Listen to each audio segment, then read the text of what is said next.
الحمد لله رب العالمين والعاقبة للمتقين والصلاة والسلام على رسوله الأمين وعلى آله وصحبه أجمعين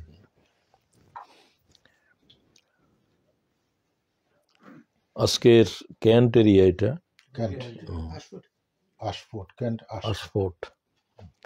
আশফোর্ট এলাকায় আমাদের এই রিজিয়নের দায়িত্বশীল জনাব কামাল সাহেব,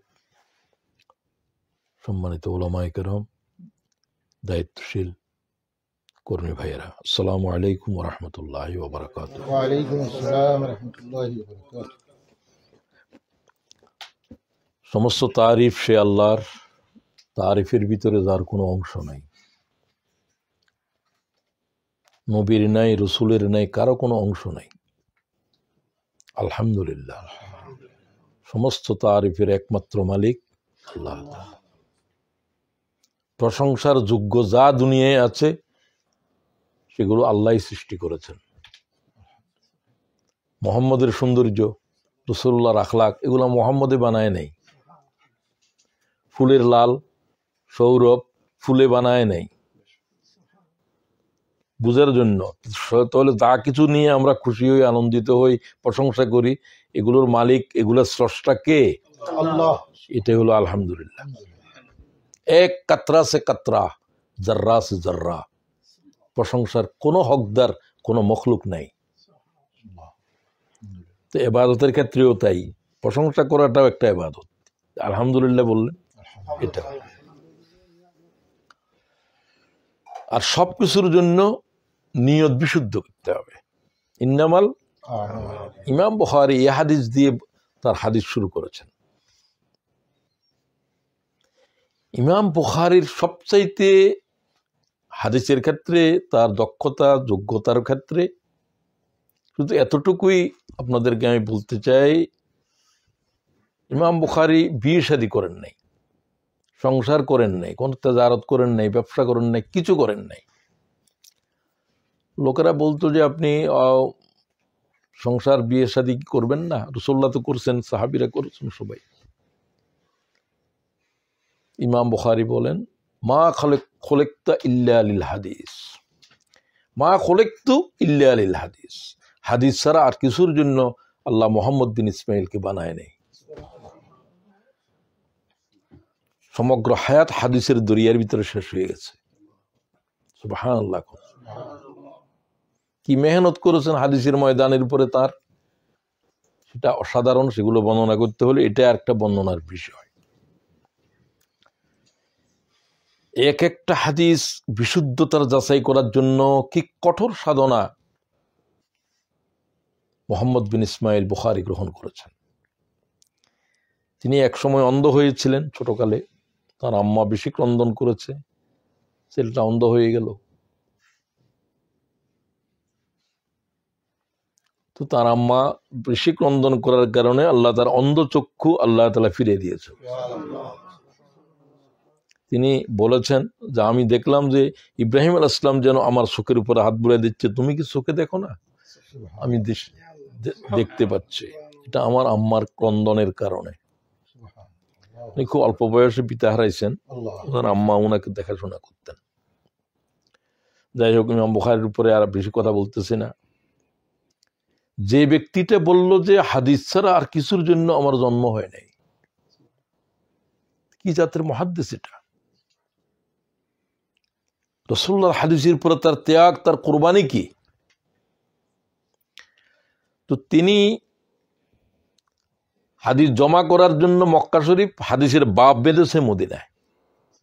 এখনো পর্যন্ত উনি যেখানে বসতেন সেখানে মসজিদ হিসাবে এখনো আছে, মসজিদে নববীর পাশে। ইমাম বুখারীর পাণ্ডিত্য হলো হাদিসের অধ্যায় রচনার ক্ষেত্রে। এই হাদিসটা কোন অধ্যায়ে যাবে, তাহারাতের ওহির কোন পর্যায়ে, এটা এত বিচক্ষণতার সাথে করেছেন যে এটা অনেকেই বুঝতে পারে না। বিদায় তিরমিজিকে যত সহজে বুঝেন আপনি, বুখারীকে সেভাবে বুঝবেন না। বুখারীকে বুঝতে হলে এলেম লাগবে। তো তিনি এই হাদিস দিয়ে কেন শুরু করলেন, এই কেন জন্য যারা হাদিসে বুখারী পড়ায় তারা এটার উপরেই এক সপ্তাহ ক্লাস করে, এবং হাদিস লাস্ট কোনটা নিলেন তিনি এটার উপরেও। লাস্টটা নিয়েছেন কি, কালেমাতানে খাফিফাতান আলাল লিসান হাবিবাতান ইলার রহমান সুবহানাল্লাহি ওয়া বিহামদিহি সুবহানাল্লাহ। মানে আল্লাহ তাআলার মিজানের উপরে এর চাইতে ভারী আর কোনো শব্দ নাই। তাহলে ওই যে মিজানের একটা শব্দ আসতেছে, সব আমলকে আল্লাহ তাআলা মিজানের উপরে উঠাবে, লাস্ট ওয়ান। সমস্ত ইবাদতের মূল্যায়ন হবে নিয়তের উপরে, ফার্স্ট ওয়ান। এটা বুঝতে আপনার বহু সময় লাগবে। একটা দিন একটু বলে দেওয়ার পরে তো সহজ মনে হয়। তো এই হলো যে ইমাম বুখারীর পাণ্ডিত্য হলো হাদিসের বাব বাঁধার ভিতরে।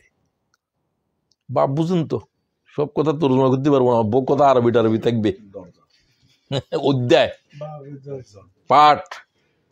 হ্যাঁ, এটা হলো যে মনে করেন যে একটা বইয়ের ভিতরে অধ্যায় থাকে, এরকম। আচ্ছা, যাই হোক, নিয়তের কথা বললাম এই জন্য যে নিয়ত বিশুদ্ধ না থাকলে কোনো ইবাদত আল্লাহ তাআলার পাল্লার উপরেই উঠবে না, মিজানের উপরেই উঠবে না। ইন্নামাল, এটা হলো ইখলাস, যেটা উনি বললেন। ইবাদত করলেন যে বড় কথা নয়, ইবাদত আল্লাহর জন্য করছেন কিনা, এটা হলো ইখলাস। তো আল্লাহর জন্য ছাড়া যত জন্য আছে সব জন্য শিরক। দেশের জন্য, বাবার জন্য, ওইটার জন্য, যত জন্য আছে এই ছিদ্র দিয়ে শিরিক ঢুকবে। সব জন্য কার জন্য? সবাই বলেন আল্লাহর জন্য। Only for Allah the Almighty, only. কেন নবী নাই, রসুল নাই, জিব্রাইল নাই, মিকাইল নাই, দেশ নাই, দুনিয়া নাই, এগুলো সব আল্লাহর জন্য করলে কোনো নিষেধ হচ্ছে না। কিন্তু আপনার আমার উদ্দেশ্য হবে আল্লাহ তাআলার জন্য, আর কোনো জন্যই নাই। আরগুলো এটার সাথে রিলেটেড। তো আল্লাহ তাআলার জন্য ছাড়া যদি নবীর জন্য করেন, অমুকের জন্য করেন, না, সেটাকে আল্লাহর সন্তুষ্টির সাথে সম্পৃক্ত থাকতে হবে। দরুদ শরীফ পড়তেছেন কার জন্য? রসুলের জন্য। এটা করার জন্য কে বলছে? আল্লাহ বলছে ওই মোহাম্মদ, যে মোহাম্মদের উপরে আমি সল্লু করি, তোমরাও সল্লু করো। এটা কারো জন্য বলছে? আল্লাহ তো আল্লাহ, আল্লাহ আবার কার জন্য সল্লু করবে? সল্লুর চারটে অর্থ। সালাত আর কি, আসসালাতু আসসালামু আলাইকা ইয়া রাসূলুল্লাহ, সালাত এবং সালাম। মুহাম্মদের উপরে আমি সালাত করি, তোমরাও করো, মালায়েকারা করে। মুহাম্মদ তো আল্লাহর মখলুক। মখলুক কি? যে ছিল না, সব কিছু ছিল না, শুধু কে ছিল? হুয়া আউয়ালুল আউয়ালিন, the beginning of the beginning. আল্লাহর কোনো বিগিনিং, আল্লাহই হচ্ছে beginning, end of the end. কিছু যখন থাকবে না তখনও তিনি থাকবেন। হুয়াল আউয়ালু ওয়াল আখির ওয়াল জাহিরু ওয়াল বাতিন। তো আল্লাহ পরওয়ারদিগার সাথে সম্পর্কিত নয়। দরুদ শরীফ পড়ার ক্ষেত্রেও আমরা রসুলকে পড়তেছি কিন্তু আল্লাহকে সন্তুষ্ট করার জন্য। মুহাম্মদের প্রতি দরুদ পড়লে আল্লাহ খুশি হবে, আল্লাহর হুকুম পালিত হবে। ওটা তো আরেক বিষয়। কি কোরআন শরীফ পড়া বেশি সওয়াব হবে না দরুদ শরীফ পড়া বেশি সওয়াব হবে? কোনোটা না করতেছি না। রাসূলুল্লাহ সাল্লাল্লাহু আলাইহি ওয়াসাল্লামের প্রতি একবার দরুদ শরীফ পড়লে 10টা নেকি হবে, 10টা দরজাত বুলন্দ হবে। একটার মধ্যে একটা আয়াতে 10 নেকি হবে প্রতি অক্ষরে। 10টা গোলামের আজাদ করে দেওয়ার সওয়াব হবে। কোরআন শরীফের সাথে এত সওয়াব নাই, কোনো ইবাদতের সাথে নাই।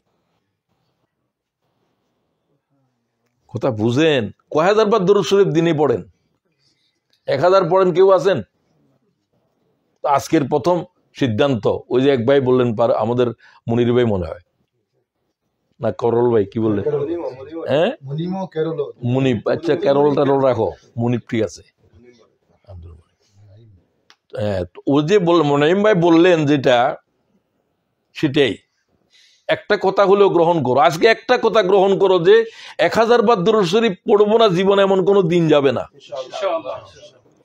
দুরূদ শরীফ এত গুরুত্ব যদি বুঝতেন, আর কোনো ইবাদত না করে ফরজ ইবাদত ছাড়া শুদ্ধ দুরূদ শরীফ।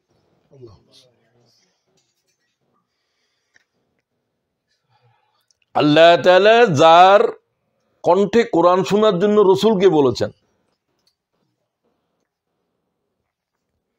তুমি অমুকতে মোহাম্মদের কয় সাল্লাল্লাহু, বারবার বলবেন। উবাই ইবনে কাব, ইয়া রাসূলুল্লাহ আমি কতবার দুরূদ শরীফ পড়তাম, কতটুকু সময়ের অর্ধেক। কই যা পারো, কই অর্ধেক, কই আরো বেশি পেলে আরো ভালো। 3 ভাগের 2 ভাগ সময় 24 ঘন্টার ভিতরে, আরো পারলে, হুজুর বলেন কি আরো পারলে আরো ভালো। 4 ভাগের 3 ভাগ, আরো পারলে আরো পারলে আরো ভালো। এই লফজ দিয়ে হাদিস শেষ হয়েছে। কি বোঝা গেল? এখন বুঝলেন দুরূদ শরীফ কবার পড়া লাগবে। শুধু একজন ইংরেজি শিক্ষিত মানুষের কথা আমি তার জীবনে পড়েছি, যিনি 1 লক্ষ বার দরুদ দিনে পড়েছে। তিনি আল্লামা ইকবাল, নামও শুনে রাখেন, পাকিস্তানের। তিনি ইংরেজি শিক্ষিত মানুষ, অক্সফোর্ডে লেখাপড়া করেছেন, ক্যামব্রিজে পড়েছেন, এখানেই পড়েছেন। নিকলসন তার টিচার। নিকলসন অক্সফোর্ডের অ্যারাবিক ডিপার্টমেন্টের হেড ছিলেন।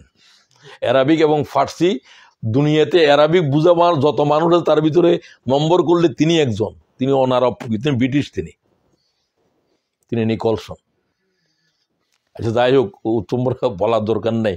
নিকলসনের ছাত্র ছিলেন এখানে অ্যারাবিক ডিপার্টমেন্টের, যার আপনারা কোরআন কর্পাসের ভিতরে তার নাম পর্যন্ত আছে, কোরআন ট্রান্সলেট করছে উনি। এগুলো হচ্ছে ব্রিটিশ পণ্ডিত। এই ধরনের পণ্ডিত ব্রিটিশ এখন আর জন্ম দিচ্ছে না, এগুলা হয় না। ব্রিটিশ ল্যান্ড এখন ব্যারেন হয়ে গেছে। সন্তান জন্ম দিয়েছে 15টা, এরপর তো সে আর বন্ধা হয়ে যায়। ব্রিটিশ এখন বন্ধা হয়ে গেছে জ্ঞানের দৃষ্টিতে। ওই ধরনের প্রতিভাবান মানুষ এখন ব্রিটিশের প্রধানমন্ত্রী হওয়ার লোক ব্রিটিশে পাওয়া যাচ্ছে না। ঋষি সুনাক লাগে। এটা ব্রিটিশের জন্য এক দৈন্যদশা, খরা চলছে। এটা আসে প্রত্যেক জাতির। জোয়ার তো সবসময় থাকবে না, ভাটা আসবে না, জীবনেরও তাই। আচ্ছা যাই হোক, তো আপনাদেরকে 1000 বললাম, আর বেশি বলতেছি না। 1 ওয়াক্তের সাথে মসজিদে যেতে যেতে 500 বা 1000, আসতে 1000, অথবা 1000 দূরে 500 ধরেন, 500 1000 করে পড়লে 5000 হয়। তো আপনি তো পড়তেছেন 200 করে, তাহলে 5 দুগুণা 10। প্রতি সালাতের সাথে মিলেই পড়বেন, অন্য জিকিরও করেন। দরুদ শরীফ পড়াকে আজকের জন্য নিজের উপরে ওয়াজিব করে নেন যদি জান্নাতে যেতে চান। আমি আর কোনো ইবাদতের এইভাবে পাই নাই, কোরআন গবেষণাকে পাই নাই, কোনো কিছুকে পাই নাই। দরুদ শরীফের ফজাইল এতটুকু, এটার উপরে আলাদা আলোচনা হওয়া দরকার, বই লেখা দরকার। কত বই লিখবো? এখন যেটা কবির ভাই বলতে চাইছিলেন, 30টার উপরে বই লিখেছি, তফসিল লেখার জন্য বই লেখার সময় পাচ্ছি না। 50টা পর্যন্ত লেখার উপাদান তৈরি করে রেখেছি আমি। তো বই লেখার তো অনেক টাকা পয়সা প্রয়োজন হয়। আমি এখনো সাদাবাজি করার জন্য আসি নাই। কবির ভাই কি এমনি বলছিলাম যে আমি তো পাইতেছি না, একটা বই ছাপাইতে 2 লাখ 1.5 লাখ টাকা লাগতেছে কমপক্ষে। বই লাইব্রেরি কোনো প্রেসওয়ালাদেরকে দিলে, বই ব্যবসায়ীদেরকে, তারা একটা বই দিতে 1 বছরেও দিচ্ছে না, কষ্ট। এগুলো তো আমার হায়াতও আমি দেখে যেতে পারবো না। তো যাই হোক, এক্ষেত্রে আপনারা সহযোগিতা করতে পারেন। রাসূলুল্লাহ যেহেতু বলছে যে তাবুকের যুদ্ধ তোমরা চাঁদা দাও, যার যা কিছু আছে। রাসূলুল্লাহ নিজের চাদর বিছিয়ে দিয়েছেন, এটা সুন্নাহ। তো এলেমের জন্য পয়সা দেওয়া, অর্থ ব্যয় করা সবচাইতে উত্তম, এবং এটার জন্য জাকাতের অর্থ ব্যয় করা যায়। এই যে ডাক্তার জাকির নায়েক, সমস্ত ওনার কাছে সব এলেমের কাম। এই যে তিনি ইউটিউবের মাধ্যমে তমাম জগতের খেতাব করতেছেন, এই সমস্ত প্রযুক্তি উনার কাছে যা আছে, এগুলো অনেক দেশেও নাই, উনার ব্যক্তিগতভাবে আছে, এগুলো মানুষে দিয়েছে। কথা বুঝতে পারছেন? এই জন্য বলছি এলেমের জন্য আমি যে এটা আমার ফাউন্ডেশন করে দিয়েছি, আমার জামাই সভাপতি এখানে থাকে। আমি বলছি তুমি আমার যত সাহিত্য তফসির হবে এগুলাকে আমি আমার প্রয়োজন এগুলো চলতে থাকে, এগুলো আমার নাজাতের জন্য। আর যারা এগুলোতে সহযোগিতা করছে তারাও সৎকায় দাঁড়িয়ে পাবে, যে কোনো অর্থ এখানে দিতে পারবেন। আমার ব্যক্তিগত জীবনের জন্য দরকার নাই, আমার যা আছে এগুলো দিয়ে আমার যা আছে আমি আমার ছেলে যেতেও কিছু নিই না, আমার দরকার নাই। আমাকে আল্লাহ তাআলা খুব সোনার চামচ না হলেও রূপার চামচ মুখে নিয়ে জন্ম দিছে। তো আমার বাবা অনেক সম্পত্তি রেখে গেছে, সব যদিও আমি ছেড়ে দিয়ে আসছি, তো সব তো আছে এখনো অনেক কিছুই। তো যাই হোক, এগুলো ব্যক্তিগত ভাবের জন্য, কিন্তু এই কাজের জন্য তো আমার এখন রিটায়ার্ড লাইফ, কিছু নাই, অনেক কিছু তাদের থেকেও নেই। সম্বন্ধে গিয়ে সেদিন বললাম যে মিয়া এত কিছু করেন, কয়ে কয় লাখ টাকা দিতে হবে। যা আপনি যত দিতে পারেন না তুই তো লাভ, তো কয়ে একটা বইয়ের না হয় আমি দিলাম, এরকম আর কি। সবাইকে নিজেদেরকেও বলি আমি, এটা আমি ওসিয়তও করে গিয়েছি। তো এটার থেকে যে ইনকাম হবে বইগুলো এখন তো হয় নাই, তখন তোমরা এটার অর্ধেক, তোমরা যারা এটার কাজে আসো তারা ব্যয় করে, আর বাকিটা শুধুমাত্র আরো ছাপাও, লোকদের হাতে পৌঁছাও, লোকদেরকে দান করো, কম দামে বই দাও। মানে এলেম হচ্ছে যে দুনিয়ার ভিতরে আল্লাহর দিন রাখার সবচেয়ে বড় জরিয়া। যাই হোক, তো এটা প্রসঙ্গ আসলো। তো এখন আমি আলোচনার দিকে যাই। আলোচনার দুইটা মৌজু আমি ঠিক করেছি। প্রথম কথা ছিল যে ক্রিসমাস উপলক্ষে, যেহেতু এটা 25শে ডিসেম্বর, 25শে ডিসেম্বর যে ক্রিসমাস দিন, এটা একটা বেদালিক কথা।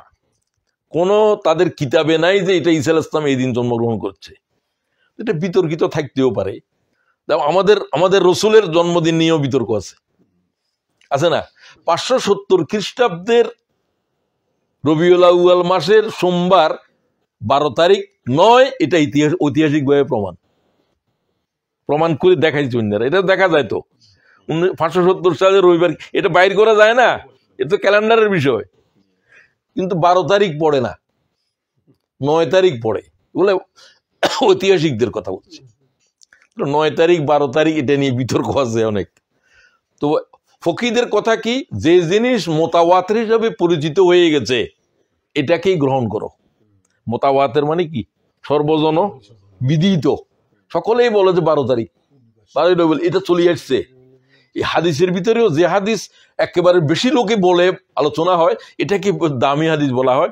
মোতাওয়াতের এটা একটা দলিল। বেশিরভাগ মানুষ বলতেছে, বেশিরভাগ লেখক বলতেছে যে রাসূলুল্লাহর জন্মদিন 12ই, তো সোমবার ছিল, 12ই রবিউল আউয়াল হলে সোমবার মিলতে হবে, কোনো কারণে এটা মিলাইতে পারতেছে না। আচ্ছা যাই হোক, তারপরে আমাদেরকে 12 তারিখ ধরতে হবে, এটা হলো যে ফকিদের রায়।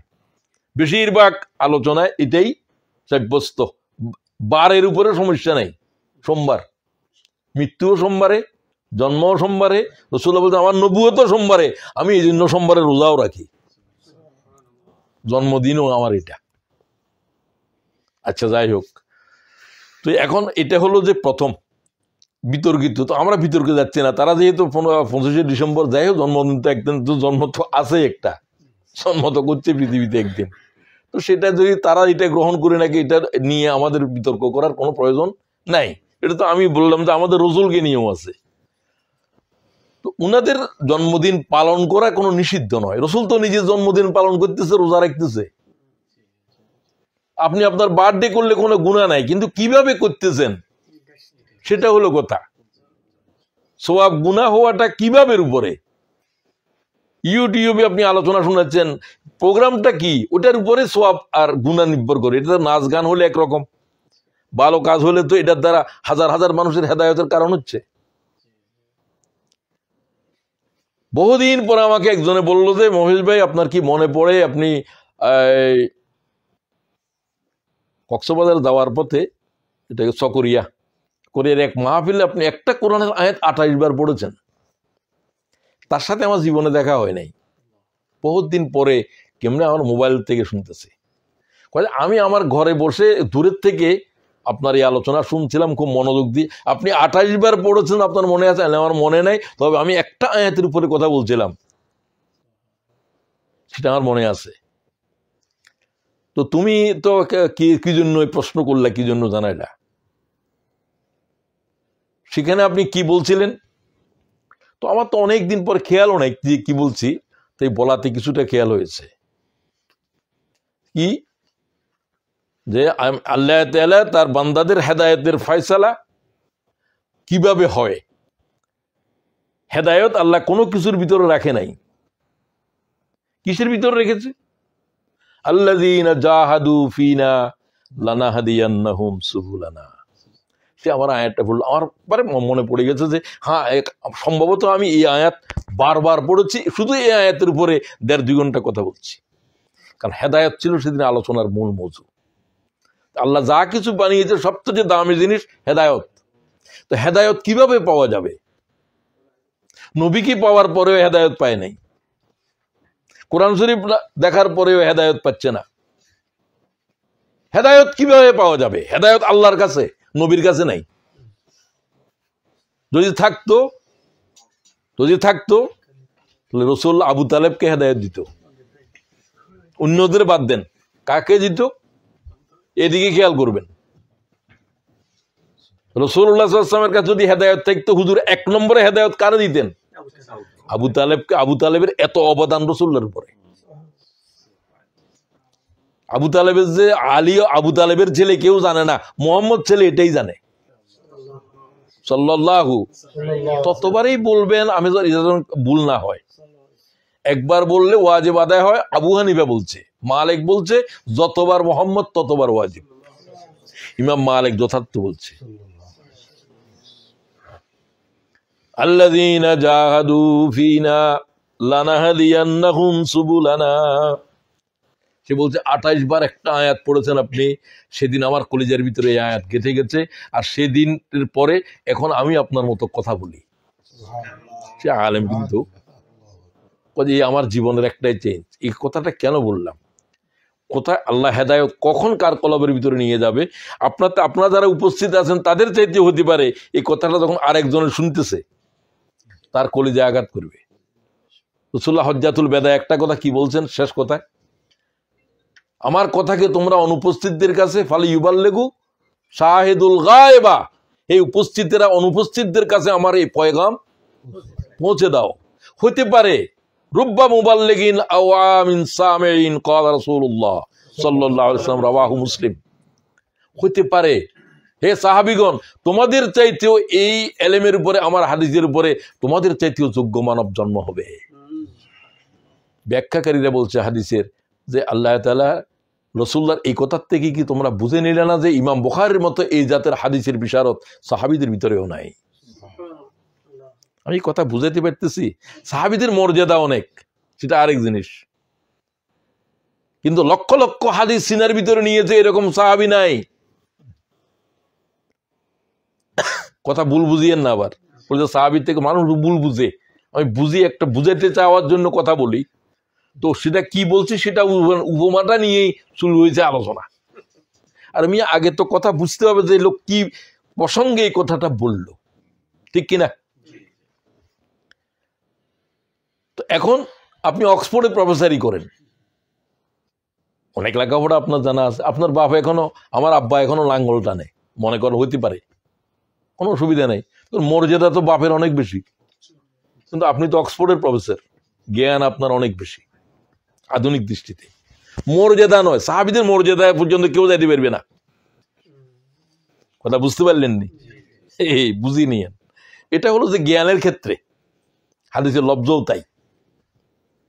এই জন্য এলেমের ক্ষেত্রে সহযোগিতা, এইটাও একটা সহযোগিতা। এই কথাটার রেকর্ড সমগ্র পৃথিবীর কোণে কোণে পৌঁছে যাচ্ছে। ডক্টর জাকেরকে পৃথিবীর বহু দেশে এখন যাচ্ছে দিচ্ছে না, জন্মভূমির থেকে বিতাড়িত, কিন্তু তার দিনের দাওয়াতি বন্ধ রাখতে পারছে এর কারণে।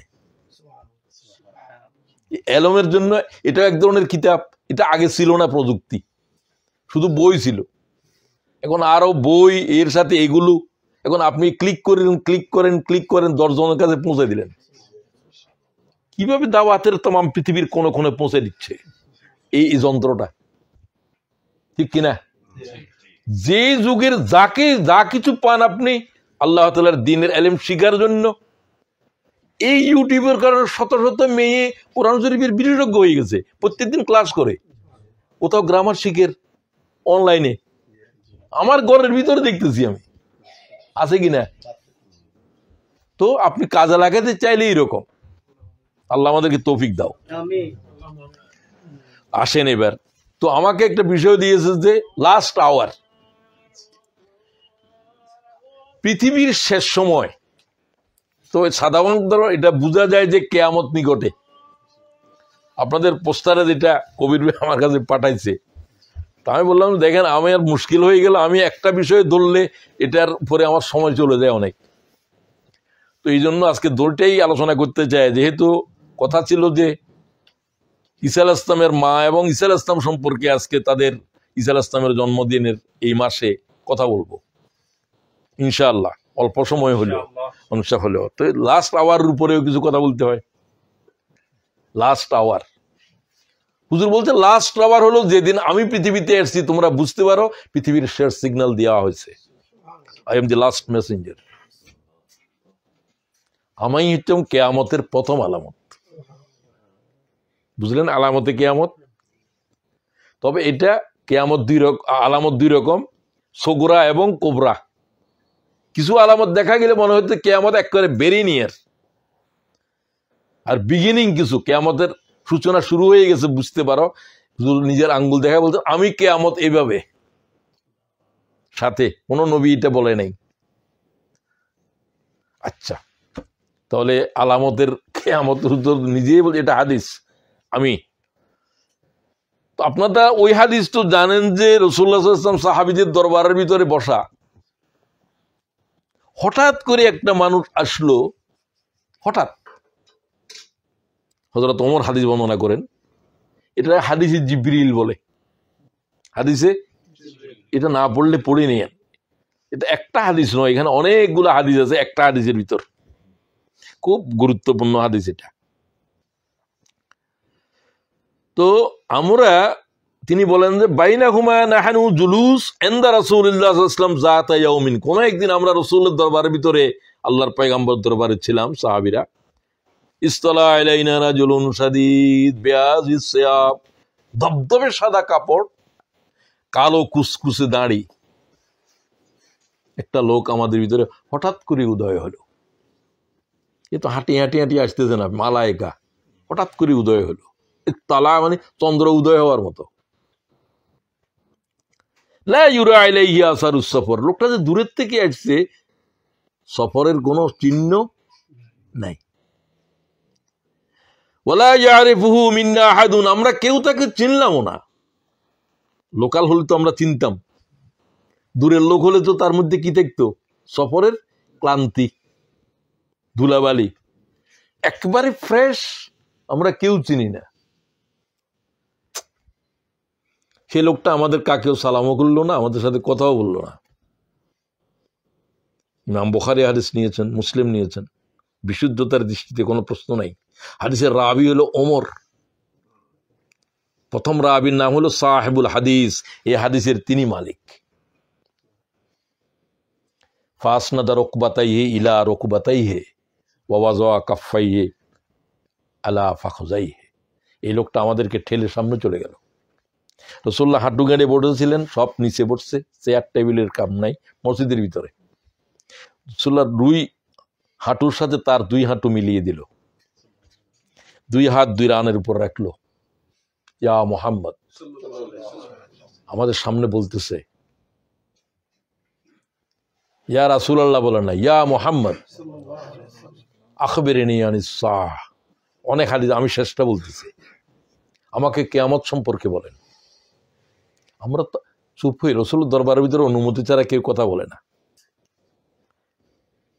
আমরা কেউ এইভাবে রাসূলকে প্রশ্ন করি না, ইয়া মুহাম্মদ বলে।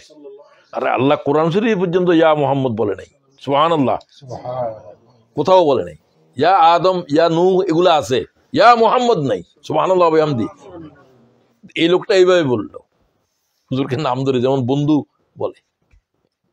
আখবিরনি আনিস সাহ, আমাদের কিয়ামত সম্পর্কে বলেন। প্রশ্নকারী সবাই থকে রইল। হযরত ওমর বলেন, আমরা সবাই চুপচাপ। তো আমরা এটা বলার পর রাসূলুল্লাহ বললেন, মাল মাসউলু আনহা বিআলামা মিনাস সাইল। জবাবটা দেখেন, হে প্রশ্নকারী, কে? ওই আগন্তক, স্ট্রেঞ্জের স্ট্রেঞ্জের আগন্তক বলল, আগন্তককে বললেন, হে প্রশ্নকারী, উত্তর দানকারীর কাছে প্রশ্নকারীর চাইতে এই বিষয়ে কোনো জ্ঞান বেশি নাই। তুমি যা জানো আমি তা জানি, তোমাকে জানাবার মতো কোনো বেশি কিছু আমার নাই। বলতে পারতো আমি জানি না, এভাবে বলেন নাই। কথার জবাব কত পাণ্ডিত্যপূর্ণ। তাম জগতের আলেমের আলেম মোহাম্মদ হুজুর বলছে, আল্লাহ বলেন, হুজুর বলছেন, আমাকে আল্লাহ তাআলা যত এলেম আছে তাম এলেম আমার সিনার ভিতরে ফুঁকে দিয়েছে। আমি ছিলাম নবিয়াল উম্মিয়া। আমাকে যখন আল্লাহ নবুয়ত দিলেন, এলেম দিলেন, আমার সামনে সমগ্র পৃথিবীর জ্ঞানীরা উম্মি। সুবহানাল্লাহ বিহামদি। আমি ছিলাম উম্মি, এখন আমার সামনে তাম জগৎ কি হয়ে গেছে? কথা বুঝেননি আমার কথাগুলো এরকম পেঁচানো, কথা বুঝিনি। উনি ছিলেন উম্মি, সমগ্র পৃথিবীর জ্ঞানী মুহাম্মদের সামনে উম্মি, কারো কাছে কোনো বর্ণ জ্ঞানও নাই মুহাম্মদের সামনে সাল্লাল্লাহু।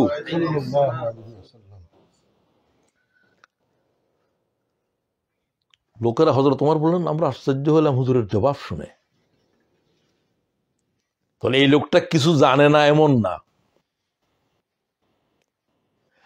এই লোকটা জানে, তবে আমি তোমার চাইতে অধিক কিছু জানি না যে তোমার জানাবো। কোন সাহাবীকে হুজুর এইভাবে বলেন নাই। তো এটা স্ট্রেঞ্জার, এটা যে আসলে শুধু এটা আসলে স্ট্রেঞ্জার, ওয়ান্ডার, একটু আশ্চর্য। আচ্ছা, আখবিরনি আন আমারাতিহা, আমাকে কি কিয়ামতের আলামত বলতে পারবেন? হুজুর বললেন, হ্যাঁ, আমি কিয়ামতের আলামত বলতে পারবো। কিয়ামত কবে হবে, কি হবে আমি জানি না। অন্য রাওয়ায়াতে রয়েছে, একতার পরে রাসূলুল্লাহ কোরআন শরীফের আয়াত পড়ে দিলেন, ইন্নাল্লাহ ইনদাহু ইলমুস সাআহ, ফাখবিরনি সাআহ বলছে, কোরআন আয়াত পড়লেন, সূরা লোকমানের আখেরি আয়াত, ইন্নাল্লাহ ইনদাহু ইলমুস সাআহ। আল্লাহ বলছেন কিয়ামত কবে হবে আমি ছাড়া কেউ জানে না। কিয়ামত সংগঠিত করবে যে ফেরেশতা,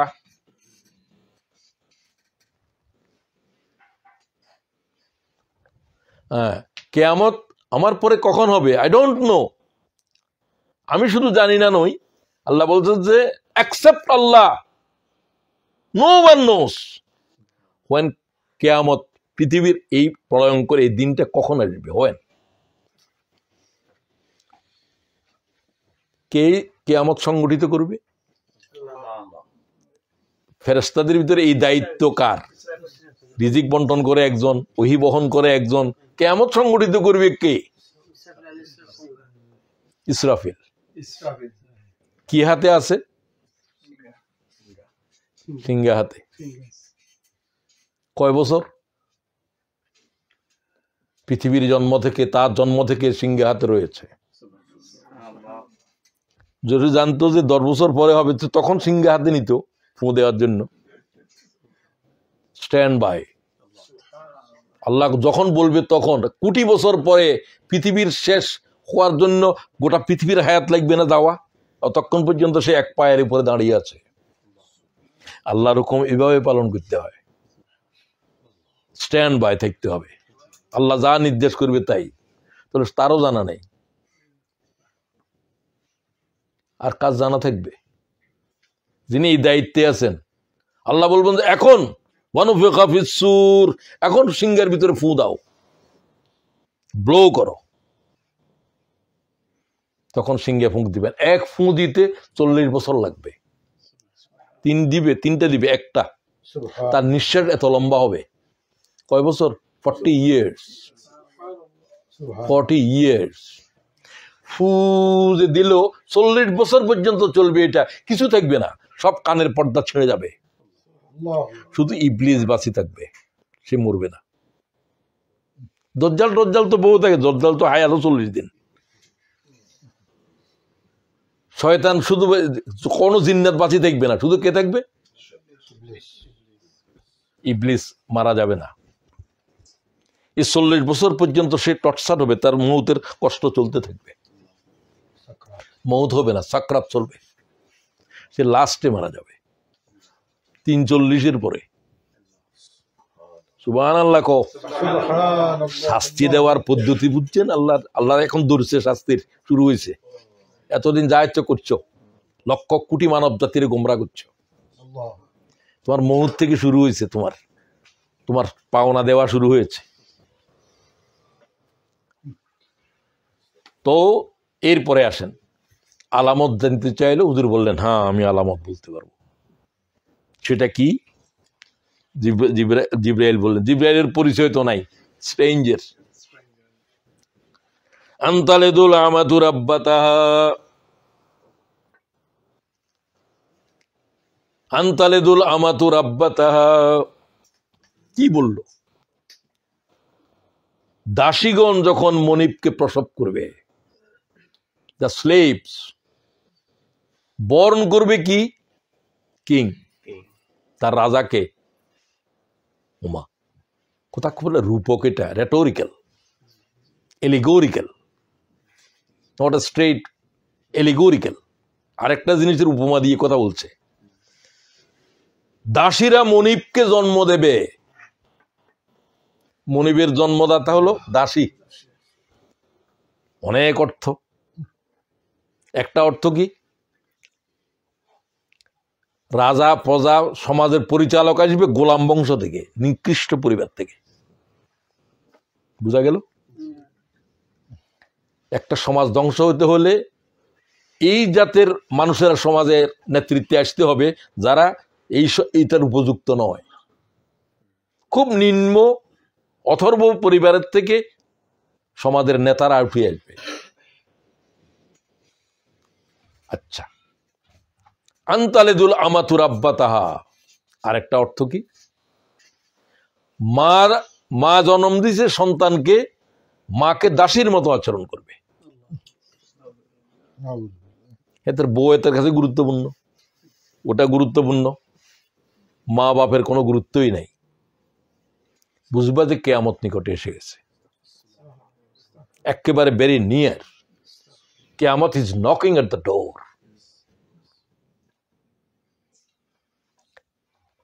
এরপরে কি? দুইটা মাত্র কথা বলছে। অনেক কিয়ামতের আলামত আছে, আমার কাছে এই দুটার চাইতে আর গুরুত্বপূর্ণ কিছুই নেই। যেটার প্রশ্নকারী জিব্রাইল, মোহাম্মদ তার উত্তর দিচ্ছে। সুবহানাল্লাহ। এই জাতের আর গুলো নাই। আর গুলো ইবনে মাসউদ অমুক তমুক বর্ণনা করেন। এখানে প্রশ্নকারী জিব্রাইল, তামাম মালায়েকার মুআল্লিম, টিচার অফ অল মালায়েকাস। আর Muhammad, leader and teachers of all mankind and jinnkind, all kinds. Is the teacher of all. আমি আগেই বলেছি, সমগ্র সৃষ্টি জগৎ মোহাম্মদের সামনে উম্মি। কারণ উম্মির দুই অর্থ।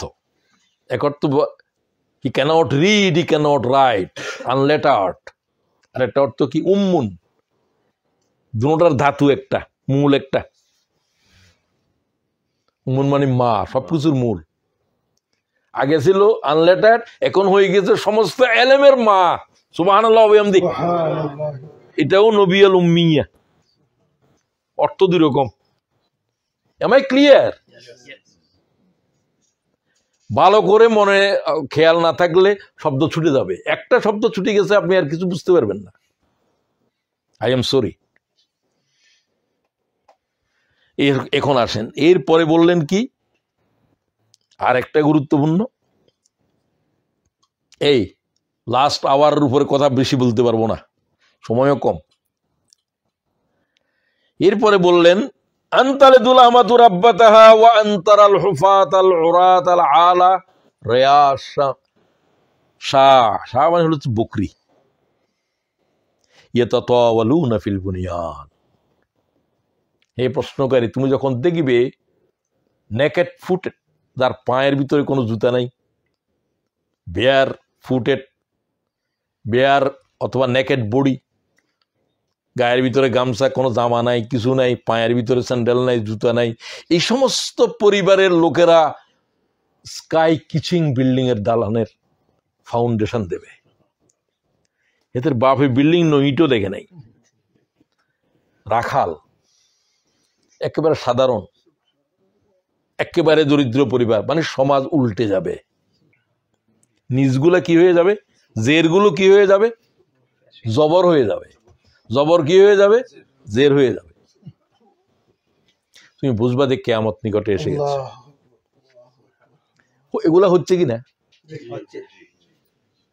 গ্রাম দেশে এখন যত ছেলে প্রায় বেশির ভাবেই বাড়িঘর করতেছে অনেকের, এগুলা চৌধুরী বংশের আগের সেরকম নাই। চৌধুরী বংশের বিল্ডিং ভাঙি যার, ঠিক কিনা? চৌধুরীকে গোলামি করছে যে হেরা এখন বিল্ডিং এর দালানের ফাউন্ডেশনদের, এটা ঠিক কিনা? আপনার সমাজের এলাকার দেখেন না, এটা কিসের আলামত? হযরত ওমর বললেন, এই প্রশ্ন করা এটা লাস্ট কোশ্চেন ছিল। হঠাৎ করে লোকটা সুম্মান তালাকা, লোকটা হঠাৎ উঠে গেল। কোথায় চলে গেল? ফালা বিস্তুমুলিয়া, আমি বসে রইলাম। আমরা রাসূলুল্লাহ সাল্লাল্লাহু আলাইহি ওয়াসাল্লাম কিছু বলতেছেন না, আমরাও কিছু বলতেছি না। চলে যাওয়ার পরে হুজুর বললেন, আতাদরি মিনাস সাইল ইয়া ওমর, আমি যে কিউরিয়াস, রাসূলুল্লাহ বুঝতে পারছেন। হুজুর বললো যে, কারণ মাস্টার তো বুঝে ছাত্র কোনটার কি অবস্থা। তুমি কি চিনেছ লোকটাকে? ওমরকেই বললেন। আল্লাহু ওয়া রাসূলুহু আলাম। কুলতু আল্লাহু ওয়া রাসূলুহু আলাম। কে জানে? আল্লাহ এবং ফাইন্নাহু জিবরিল। কে? The stranger is Jibril, the leader of all angels. কেন আসছে এখানে? এই যে ডায়লগের মাধ্যমে লেখাপড়া, এটা তো এখন চলতেছে। ইউটিউবে ডায়লগ হতেছে না, একজনের জবাবদের এ করে। সমস্ত হাদিসটা হলো ডায়লগ। ডায়লগ মানে কয়জনের কথা বলে? মনোলগ একজনেও কথা বলে নিজে নিজে, মায়ের ছবি দেখে বলছে, আহা মা তুমি চলে গেলা, তুমি যদি আসতে। This is monologue. আর আমি যখন তোর সাথে কথা বললাম, it is dialogue, not monologue. Am I clear? তো এটা জিবরিল তোমাদেরকে আল্লাহর দিন শিখাতে এসেছে। সাহাবীদের ওস্তাদ রাসূলও প্রশ্ন উত্তরের মাধ্যমে শিখাচ্ছে। আমি আমার থেকে প্রশ্ন করতেছে, তোমাদেরকে শিখাচ্ছে। রাওয়াহু মুসলিম, আমি রাওয়ায়াত করলাম আপনাদের কাছে। লাস্ট আওয়ার উপর আরেকটা হাদিস বলে আমি ঈসা ইবনে মরিয়মের দিকে যাব। সময়ও কম, যেহেতু 12:30 একটার ভিতরে নামাজ পড়তে হবে জোহরের। আচ্ছা, এই হাদিস থেকে আর বেশি আলোচনা করতে পারতেছি না, এতো লাস্ট আওয়ার উপরে কথা বলতে হচ্ছে। আন হুযায়ফা, এই ব্যক্তিটা হলো হুযায়ফা ইবনে ইয়ামান। এটাকে বলা হয় ওই সাহাবী যার কাছে মিস্টেরিয়াস জিনিস জানা আছে। মিস্টেরিয়াস, অনেক গোপন জিনিস, হিডেন সাইলেন্ট মিস্টেরিয়াস থিংস রাসূলুল্লাহ তারে বলছেন শুধু, হুযায়ফা। এটাকে বলা হয় হুজুরের গুপ্ত রহস্যের সাহাবী। মুনাফিক কারা কারা হুজুর জানতেন, কিন্তু হে নামাজের খুতবা দেয়, রাসূলের সামনে একামত দেয়, হুজুরের সামনে তো ইমামতি করেন, একামত দেয়। হুজুরকে বলা হয়েছে যে মুনাফিকের জানাজা হারাম করে দিলাম। আব্দুল্লাহ ইবনে উবাইয়ের জানাজা পড়াইছেন, তারপরে আয়াত নাযাল হইছে। কেউ বলছে হযরত ওমর জানাজার সময় জব্ব টান দিছে, ইয়া রাসূল আপনি কি ওর জানাজা পড়াবেন? আল্লাহ তো হারাম করে নাই। ছেলেটা কাঁদতেছে, ছেলেটা ভালো সাহাবী, ছেলেটার নামও আব্দুল্লাহ। ইয়া রাসূলুল্লাহ আমার আব্বা জানাজা আপনারই পড়াইতে হবে। হুজুর তো হুজুরের সামনে তো সবসময় নামাজ পড়ছে, কিন্তু মুনাফিকেরা তো কাফের। হযরত ওমর তারাও তার চিনে, সে একবারে সে মুনাফিক সর্দার। তো ছেলেটা জবরদস্ত সাহাবী হতে পারে। বাপ এখনো এই করে ওই করে, ওই পশুর দল করে যারা মানুষ খুন করে। ছেলে তো চেঞ্জ হয়ে গেছে, ছেলে তো বিপ্লব ঘটা দিছে, ঠিক কিনা? আছে না এরকম? তো বাংলাদেশে তো ঘটছে তোমাদের। তো ছেলে বললেন যে ইয়া রাসূলুল্লাহ আমার আব্বার জানাজা আপনি পড়াইতে হবে। হুজুর গেলেন, হযরত ওমর হুজুরের জামা ধরে হুজুরকে বলছেন যে ইয়া রাসূলুল্লাহ, এই জন্য হযরত ওমর কাঁদছেন, আমি রাসূলুল্লাহর জামার উপরে কেন হাত দিলাম, পাইলে দিয়ে ফেলছেন, ওই জন্য মাপ চাইছেন বহুবার। ফালা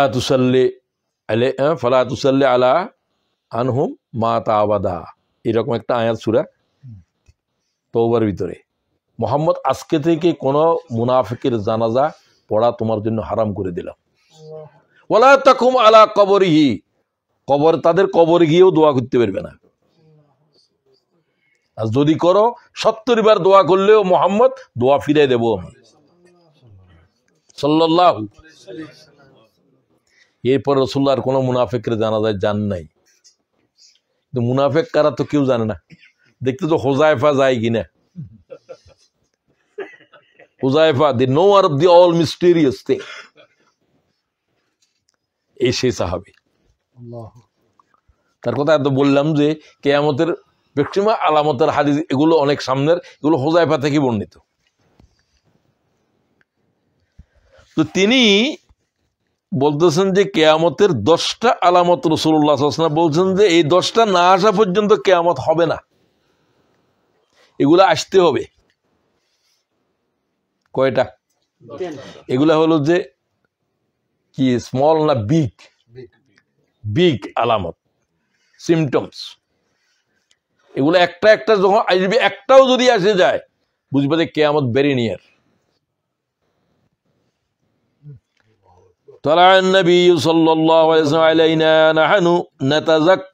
আমরা আলোচনা করতেছিলাম কিয়ামত নিয়ে। রাসূল বললেন, তোমরা মা তাযাকারুন, তোমরা কি নিয়ে আলোচনা করছো?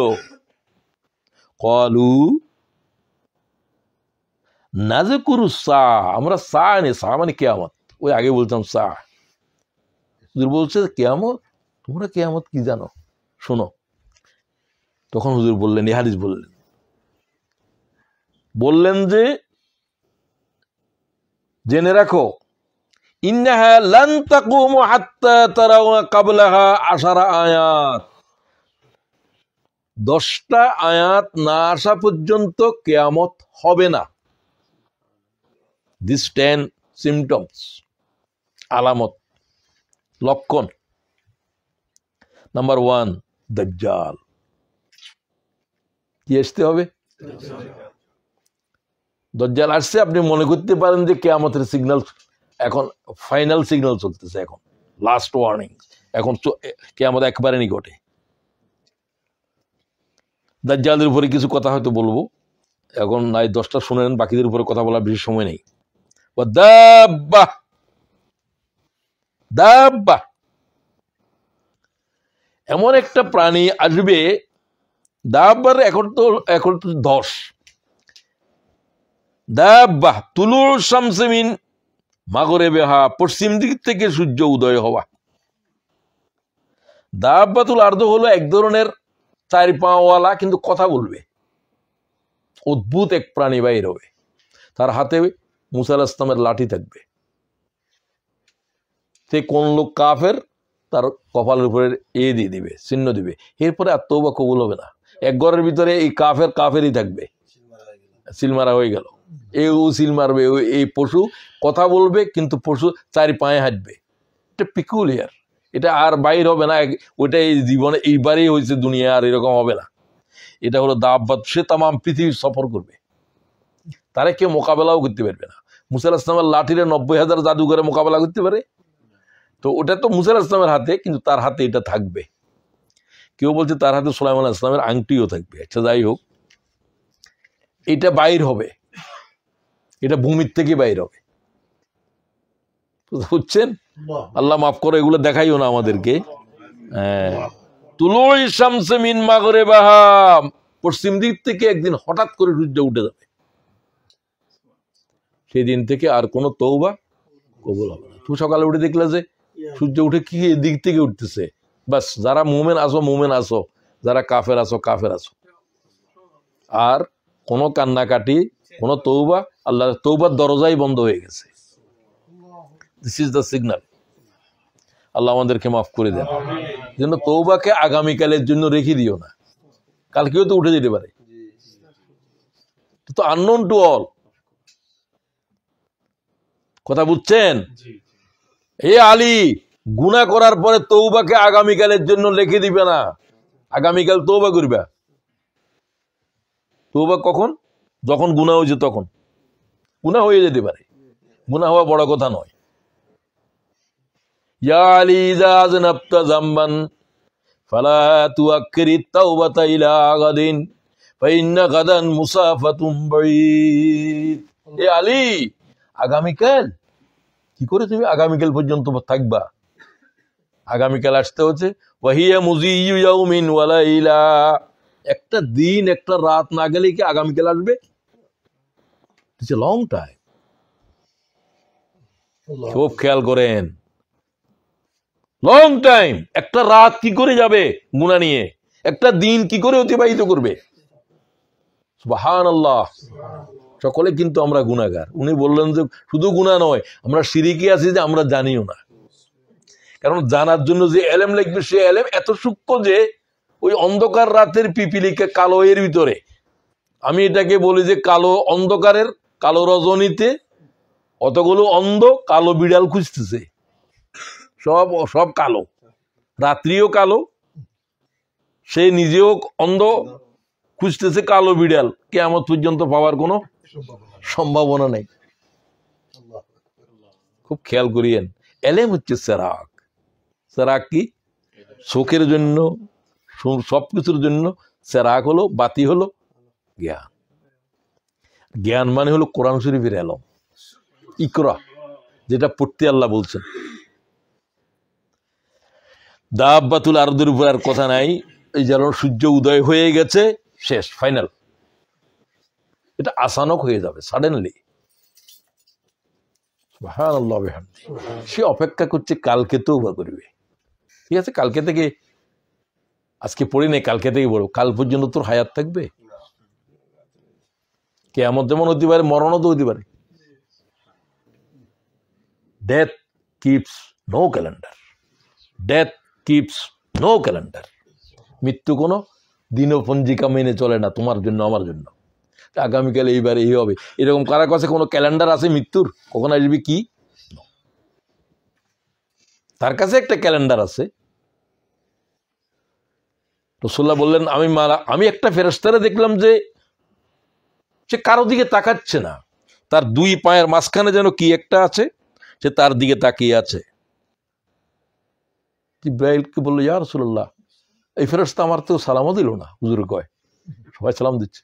কয় যে ইয়া রাসূলুল্লাহ, সে মালাকুল মউত, সে ব্যস্ত, সমস্ত সৃষ্টির জীবন তার হাতে, এই তার খাঁচার ভিতরে, সে সবকিছু লক্ষ্য করছে এবং প্রত্যেকের মউত নির্দিষ্ট আছে। সে তার হাত, তার বাহিনী আছে, পাঠাই দিচ্ছে, রূহ আনি তার হাতে দিচ্ছে, সে আল্লাহ তাআলার নির্দেশে ইল্লিনে সিজ্জিনে পাঠাচ্ছে। তার দৃষ্টি দেওয়ার কোথাও কোনো সময় নেই। এই মালাইকার সামনে আল্লাহ তামাম সৃষ্টি জগৎ তার দুই হাঁটুর মাঝখানে। রাসূল বলছে, আমি তো ওই মালাইকার দেখেছি। আল্লাহু আকবার আসতে বলিও। কি পয়গম্বর পাইছো মিয়া? কোন পয়গম্বর মালাইকারে দেখছে এই অবস্থায়? আকাশ জগতে গেছে। আদম আলাইহিস সালাম কিছু সময় ছিল, জান্নাতও দেখে নাই, জাহান্নামও ভালো করে দেখে নাই। জান্নাতে কিছুক্ষণ ছিল, খাইতে ভালো ফল না খাইয়ে খাইতে আসলটা খাইয়ে ফেলছে, যেটা না করছে সেটাই গেছে। তো জগই ওটা খাইলে তো টয়লেট করতে হবে। জান্নাতে কি নেই? কি নেই? সবাই তো বললে না, টয়লেট নাই। তোমার বিশাল বানাখানা বানাইছে, কোনো টয়লেট নেই।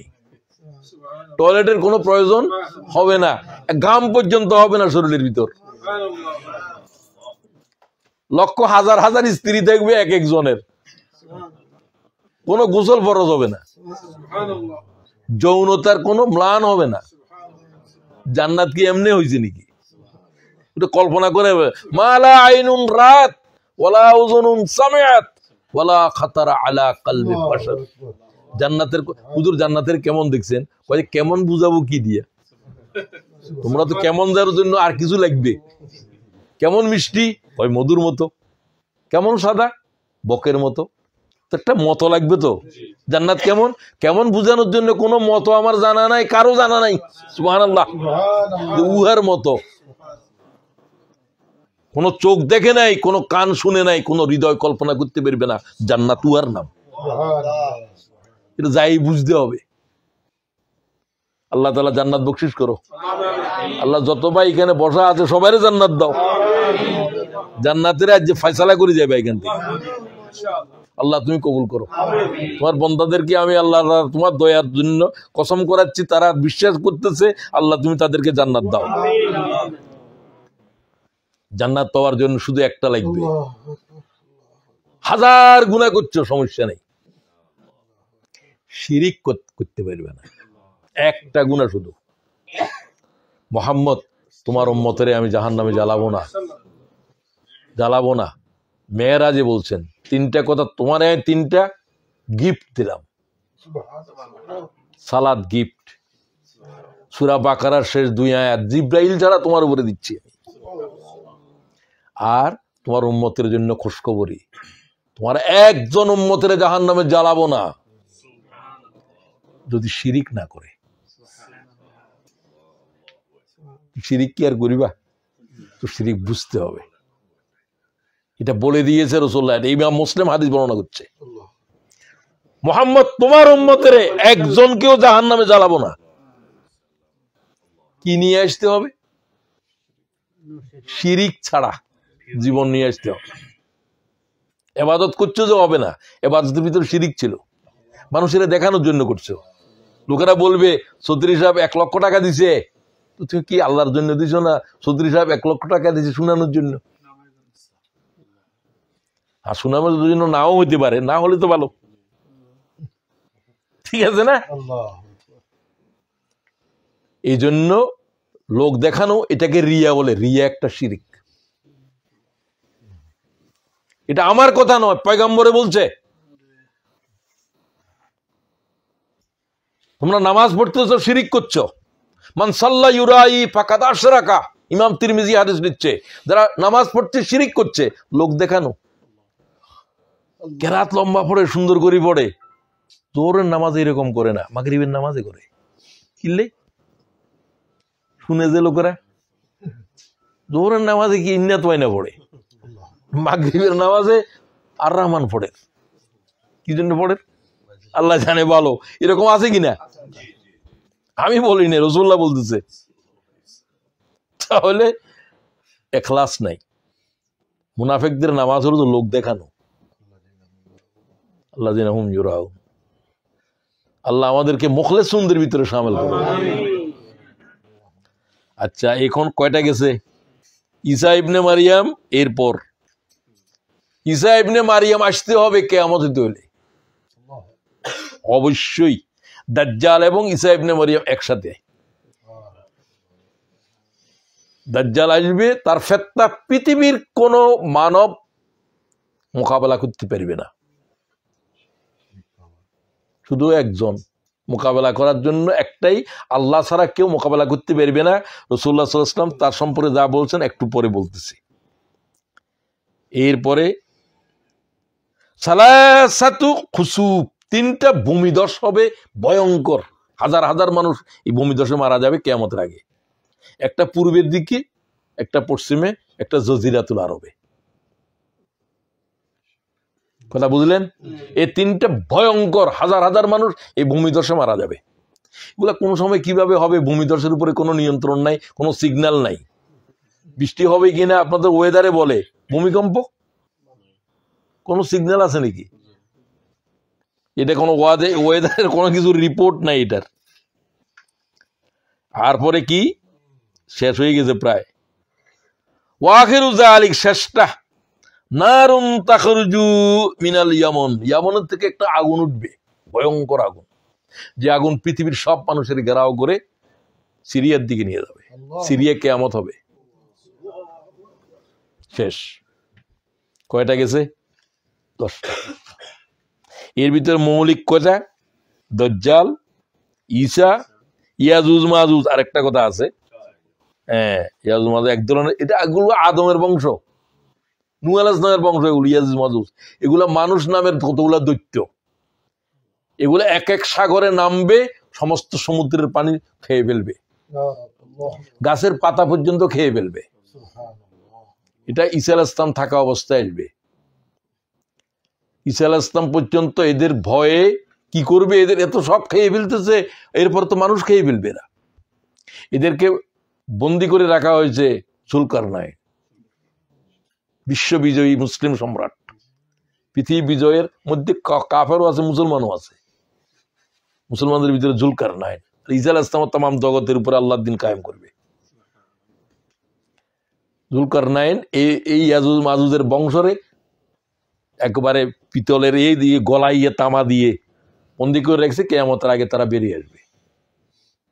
ঈসা আলাইহিস সালাম আল্লাহর কাছে দোয়া করলেন, ও আল্লাহ, এদের জন্য তো কিছু নাই, দুনিয়া সব খাইয়ে ফেলতেছে না, পঙ্গপালের মতো। যখন দোয়া করবেন, এদের ঘাড়ের ভিতরে ভাইরাস লাগবে একটা, এই ভাইরাসে সব মারা যাবে। এদের গন্ধে তো মানুষ দেখতে পারবে না যারা আছে। ঈসা আলাইহিস সালাম আবার দোয়া করবেন, ও আল্লাহ, এদের জন্য, এদের দুর্গন্ধে তো পৃথিবীতে মানুষ দেখতে পাইতেছে না, তো মারা গেছে। তখন এই পৃথিবী, তখন শকুন আসবে, এই ধরনের প্রাণী আসবে, এরা এক একটা লাশ খাবে আর নিয়ে যাবে উড়াই, কোথায় নিয়ে যাবে আল্লাহ জানে। পৃথিবীকে আবার পরিচ্ছন্ন করবে, প্রচন্ড বাড়ি বর্ষণ হবে, পৃথিবী আরেকবার ঠান্ডা হয়ে যাবে। এগুলো কিয়ামতের একেবারে, এরপরে কিয়ামত হয়তো আর 50-60 বছর থাকবে, কারণ ঈসা আলাইহিস সালাম ইন্তেকাল করবেন। ঈসা আলাইহিস সালামের পরে আরো 40 বছর দুনিয়ায় থাকবে। আস্তে আস্তে অবস্থা এমন হবে যে জানা বেবিচার এগুলো ফতে কাটে হবে, তখন কোনো মুসলমান আর থাকবে না। আল্লাহ শব্দ বলার কোনো আওয়াজ দেওয়ার কোনো মানব নাই। আল্লাহ কবে যে আর কোনো পৃথিবীতে রাখার প্রয়োজন নাই। কিয়ামত হবে মোমেনের উপরে নয়, এ নাফরমানদের উপরে, কাফেরদের উপরে, এই ব্যভিচারীদের উপরে। মোমেনদেরকে আগে উঠাই ফেলবে একটা বাতাস, সে বাতাস যার গায়ে লাগবে সব মোমেনেরা মারা যাবে, অন্যরা বেঁচে থাকবে। ঈসা আলাইহিস সালাম বাইর হবেন। ঈসা আলাইহিস সালামের ঘটনা অনেক লম্বা। এখন উনার সাথে দাজ্জালের যেহেতু সম্পর্ক, দাজ্জাল হচ্ছে আল্লাহ তাআলার যত ফিতনা মানব জাতির জন্য পরীক্ষার সবচাইতে বড় ফিতনার নাম। কি নাম? কোন পয়গম্বর তার মোকাবেলা করতে পারবে না, কোন নবী তারে খুন করতে পারবে না।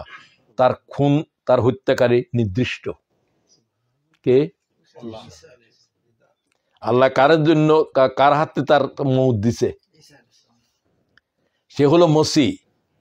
তামিমে দারি এক সাহাবী, তারা এক বাণিজ্যিক কাফেলা নিয়ে যাচ্ছিলেন এডেন সাগরের দিকে। তাদের জাহাজ সমুদ্রের ঝড়ে পড়ে গেছে। তারপরে তারা কোথায় এক দ্বীপে উঠলো, কিছুই চিনতেছে না। চারে পাওয়ালা একজন মানুষ কথা বলতেছে, তুমি কে? আমি জাসসাস, গোয়েন্দা। কিন্তু সে পশুর মতো, ভাল্লুকের মতো, তার চুল এত লম্বা, মেয়ের মতো। সে বলতে, তো ওই বিল্ডিং এ তো যাও, ওখানে মিয়া সাহেব আছে। মিয়া সাহেব মানে দাজ্জাল। তামিমে দারি দেখলেন যে তার দুই পায়ে বড় মোটা মোটা শিকল, বিশাল দেহ, এরকম মানব নাই তার চোখে। তামিমে দারি খ্রিস্টান ছিল, মুসলমান হয়েছেন মদিনার লোক। সালাম, তার সাথে কথা হল, তোমরা কোত্থেকে এসছো? কয় আগে তোমাদের পরিচয় দাও। হে কয়, সে কিছু লাফাচ্ছে উপরে নিচে, পা বাঁধা, হাত বাঁধা, সবকিছু বাঁধা। তারা খাওয়াই দিচ্ছে, তার লোক আছে, তার খাদেম আছে, সবকিছু আছে। অনেক লম্বা হাদিস। তামিমে দারি রসুলকে তার বর্ণনা দিছে, কয় তুমি দাজ্জালকে দেখে এসেছো। এই একজন সাহাবী দেখছে, অন্যরা সব সাহাবী ছিল না। তামিমে দারি এটা বলছে এডেন সাগরে অথবা ইয়ামনের পাশে কোনো দরিয়ায়। এখন মানে ঐতিহাসিকেরা বা হাদিসের বিশালতারা ব্যাখ্যা দিচ্ছে যে যেখান থেকে বারমুদা ট্রাঙ্গেল আছে, যেখান থেকে চাইলে বিমান নিখোঁজ হয়ে যায়, ওই বিমানের খোঁজ করতে গিয়েছে 3টা বিমান নিখোঁজ হয়েছে। সমস্ত সমরাস্ত্র নিয়ে গিয়েছে, কিছুদূর যাওয়ার পরে তারা নিখোঁজ হয়ে যায়। ওখানে সে দাজ্জাল আছে। এখানে দাজ্জাল কিন্তু আদমের বংশ, মানুষ। এত শক্তি আছে তার কাছে, এটা আল্লাহ ইবলিসেরও দেয় নাই। হুজুরকে বলছে, হুজুর সে কয়দিন থাকবে? রাসূলুল্লাহ বলে 40 দিন। কতদিন? এই 40 দিনের প্রথম দিন হবে 1 বছর। তার শক্তি এমন থাকবে যে আল্লাহর নেচারের উপরে কেউ হাত দিতে পারে না। ইবলিস তোমার গোমরা করতে পারে, সূর্যের উপরে কোনো ইবলিসই চলে? সূর্যরে কি এদিকে থেকে ও দিন দিতে পারবে? এই আল্লাহ তাআলার বিধানের উপর হাত দিতে পারবে। আল্লাহ কি ক্ষমতা দিয়েছে তারে এই 40 দিনের জন্য। সে সূর্যরে খাড়া করা রাখতে পারবে, সে বৃষ্টি দিতে পারবে, যেগুলো আল্লাহ করেন সে মৃতরে জীবিত করতে পারবে। সুবহানাল্লাহ, জোরে বড়। তার থেকে ঈমান রাখা কঠিন হবে। রাসূলুল্লাহ বলছেন, আমি যদি জীবিত থাকি তারা আমি মোকাবেলা করবো আর উম্মতের ইবাদত করার জন্য। তার দাবি কি? তার দাবি একটাই, আমি রব, আমারে খোদা মান, আমার আল্লাহ মান। আমি তোদের কেন মানবি না? আমি জীবন দিই, আমি মরণ দিই, আমি মৃতকে জীবিত করতে পারি। কে করতে পারবে? তার সাথে 70,000 ইহুদি থাকবে, সে নিজেও ইহুদি। সেই ইহুদিদের মসি ঈসা আলাইহিস সালাম ও মসি আমাদের। খ্রিস্টানেরা ঈসা আলাইহিস সালামের উপরে নতুন করে ঈমান আনবে, তাদের কিতাবে আছে তাদের মসি আবার আসবে। এও মসি। মসির এক অর্থ হলো যে মুসে করে, আর এক অর্থ হলো ট্রাভেল করে, তাম দুনিয়া সফর করবে। ঈসা আলাইহিস সালাম তাম পৃথিবীর উপর রাজত্ব করবে। ঈসা আলাইহিস সালাম জন্মানদের চোখের উপর হাত দিলে কি হয়ে যায়? মসিহিদ দাজ্জাল, ঈসা ইবনে মরিয়ম, এটাও মসি, দুইটাই মসি। এটা ইমানদার মসি, এটা হলো যে দাজ্জাল, কাজ্জাব, মিথ্যাবাদী। সে জানে সবকিছু। তামিম দাঁড়িয়ে জিজ্ঞাসা করে, তোমাদের উম্মি নবী কি আসছে? কয় যে উম্মি নবী ভালো। এটা ও তামিম দাঁড়িয়ে রেকর কয় যে হুজুর আপনার সম্পর্কে সে কয় উম্মি নবী ভালো কর, এমনি তো আপনার দুশ্মন। কয় সে আমার উহুদ পাহাড় পর্যন্ত আসবে, মালায়েকারা তরবারি হাতে দণ্ডায়মান। সে আল্লাহর কাবার চারিদিকে হুদুদে কাবায় ঢুকতে পারবে না, আর মদিনায় আসতে পারবে না, আমার উহুদ পাহাড় পর্যন্ত আসবে। দেখাই বলবে যে আমি ওইদিকে যেতে পারতেছি না, সাথীদেরকে বলবে মুহাম্মদের কবর পর্যন্ত যাওয়ার সাধ্য নাই, মালায়েকারা ঘিরে রেখেছে মদিনাকে। হাদিসের বিশুদ্ধভাবে রাওয়ায়, মক্কার তো ঘিরে রেখেছেই। এছাড়া আরো বাইতুল মুকাদ্দাসের কথা বলছে, কিন্তু এই হাদিসের ভিতরে দেখলাম না, এবং আমার কাছে মনে হচ্ছে এটাই সহি, কারণ বাইতুল মুকাদ্দাস তার সিংহাসন। ঈসা আলাইহিস সালামেরও রাজধানী, দাজ্জালেরও রাজধানী। কিয়ামতের আগে মক্কা মদিনার মর্যাদা চলে যাবে। কোনসের মর্যাদা হবে? এখন পৃথিবীর যুদ্ধ কোন এলাকায় হচ্ছে, কি কাকে নিয়ে হচ্ছে? বাইতুল মুকাদ্দাস নিয়ে। এবং এটা হাদিস, কিয়ামতের আগে বাইতুল মুকাদ্দাস হবে সমগ্র পৃথিবীর কেন্দ্রভূমি। It is the battle ground. ইহুদি, খ্রিস্টান, আহলি কিতাব সবাই। দাজ্জালের জন্যও তারা কি বানাচ্ছে? দরজাল আসবার জন্য, দরজার জন্য তারা কি বলে না এটাকে, দরজালের জন্য তারা ইহুদিরা করতেছে তো, আগেরটাকে ভেঙে তারা টেম্পল ক্যাসেল বানাবে, পরিকল্পনা করতেছে। এই জন্য বাইতুল মুকাদ্দাস তারা ছাড়বে না। মুসলমানেরাও ঈসা আলাইহিস সালাম আসবে এখানে, ঈসা আলাইহিস সালাম সমগ্র দুনিয়ার রাজত্ব করবে বাইতুল মুকাদ্দাস থেকে। এটা হচ্ছে হোলি ল্যান্ড, শামের ভিতর। শামের উপরে শুধুমাত্র 30টার উপরে হাদিস আছে, মক্কার উপরে নাই, এত মদিনার উপরে নাই। বলছে কিয়ামতের আগে আমরা কোথায় যাব? তোমরা সিরিয়া শামে যাবে, শামে যদি যেতে না পারি ইয়ামনে যাবে। আল্লাহুম্মা বারিক লানা ফি শামিনা ওয়া ইয়ামানিনা। রাসূলুল্লাহ দোয়া করেছেন, বলো ইয়া রাসূলুল্লাহ আপনি নজরের জন্য দোয়া করেন। কয় যে এখানের জন্য কিসের দোয়া? এখান থেকে তো জাহালতের শিং, শয়তানের শিং উঠবে এখান থেকে। এখনো দেখো আরবের ভূখণ্ডে শিং চলতেছে, ঠিক কিনা? তো আসেন এবার দাজ্জালের উপরে আর বেশি কথার দরকার নাই। দাজ্জাল সময় কম, তাম পৃথিবী চষে ফেলবে এই অল্প দিনের ভিতরে। ততক্ষণ মুসলমানদের সাথে ইহুদিদের যুদ্ধ না হওয়া পর্যন্ত কিয়ামত হবে না। শেষ ইহুদি নিধন হয়ে যাবে ঈসা আলাইহিস সালামের হাতে। তখন পরমাণুর যুগ থাকবে না, এগুলো চলে যাবে, ডিলেট হয়ে যাবে সব। খঞ্জরের যুগ আসবে, সভ্যতার বিবর্তন হয়ে গেছে। ঈসা আলাইহিস সালামের হাতে কি থাকবে?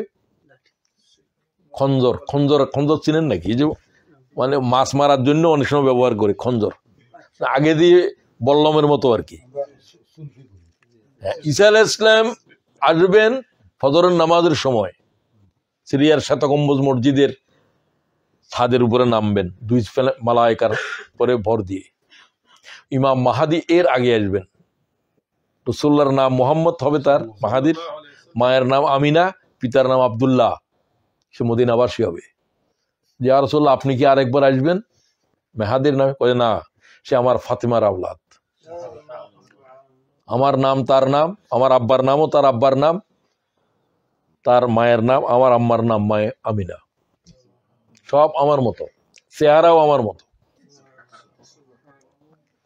সে যখন তোয়াপ অবস্থার ভিতরে, সে নিজের পরিচয় দেবে না, গোপন রাখবে, লোকেরা তার চিনি বলবে, আওয়াজ দিয়ে উঠবে মালায়েকারা সম্ভবত হাজা মাহাদি, এই হলো যে মাহাদি।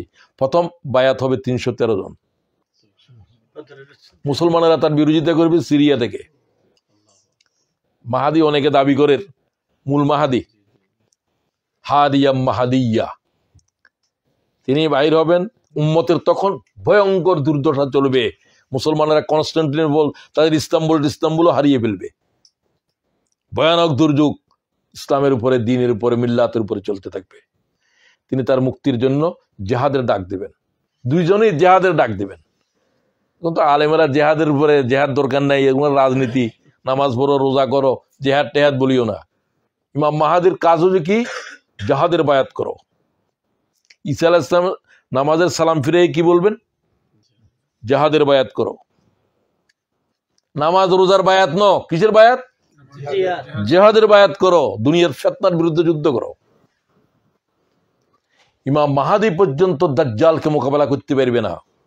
দাজ্জাল, ইমাম মাহাদির পরে দাজ্জাল, দাজ্জালের পরে ঈসা, তিনজনই একসাথে, তিনজনের সাথে তিনজনের দেখা হবে।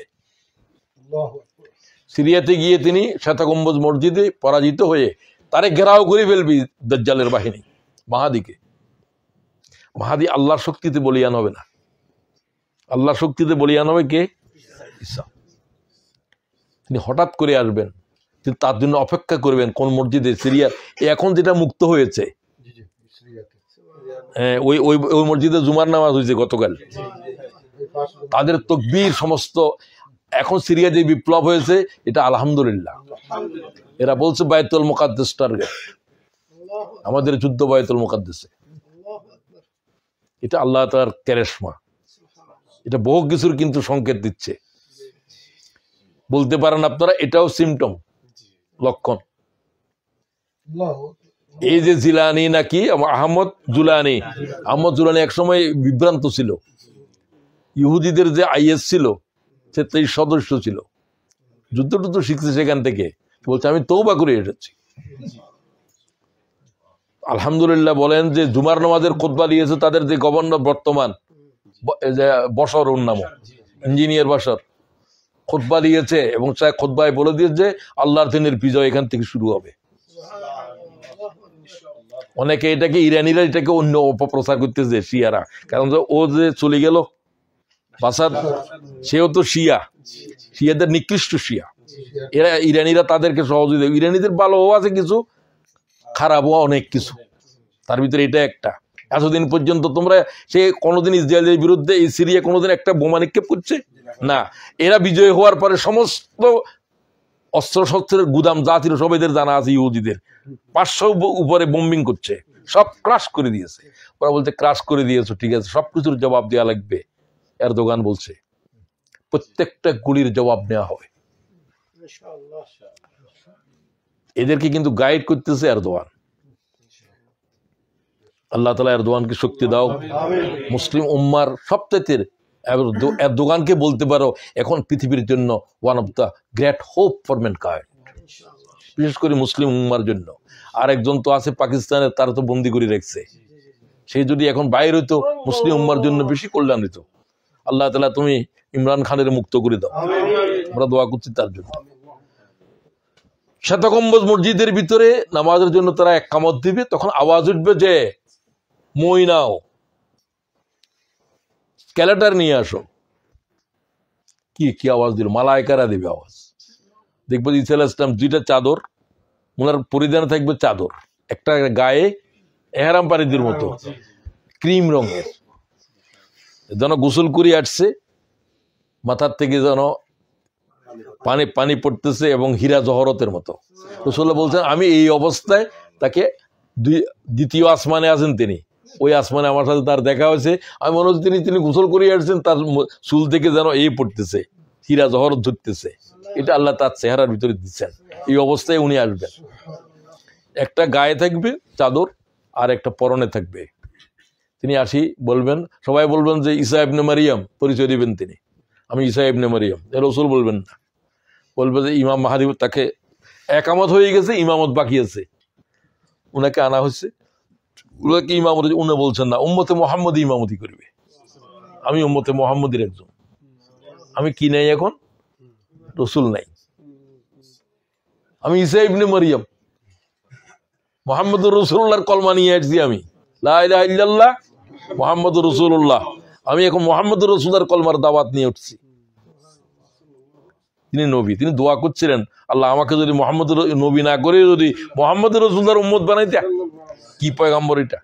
এবং তিনি তাই আল্লাহ দোয়াও কবুল করেছেন। এবং তাকে উনি নামাজের সালাম ফিরাইবেন, বলছে সময় নাই, তোমরা এখন জিহাদের বায়াত করো, দাজ্জাল কোথায় আছে?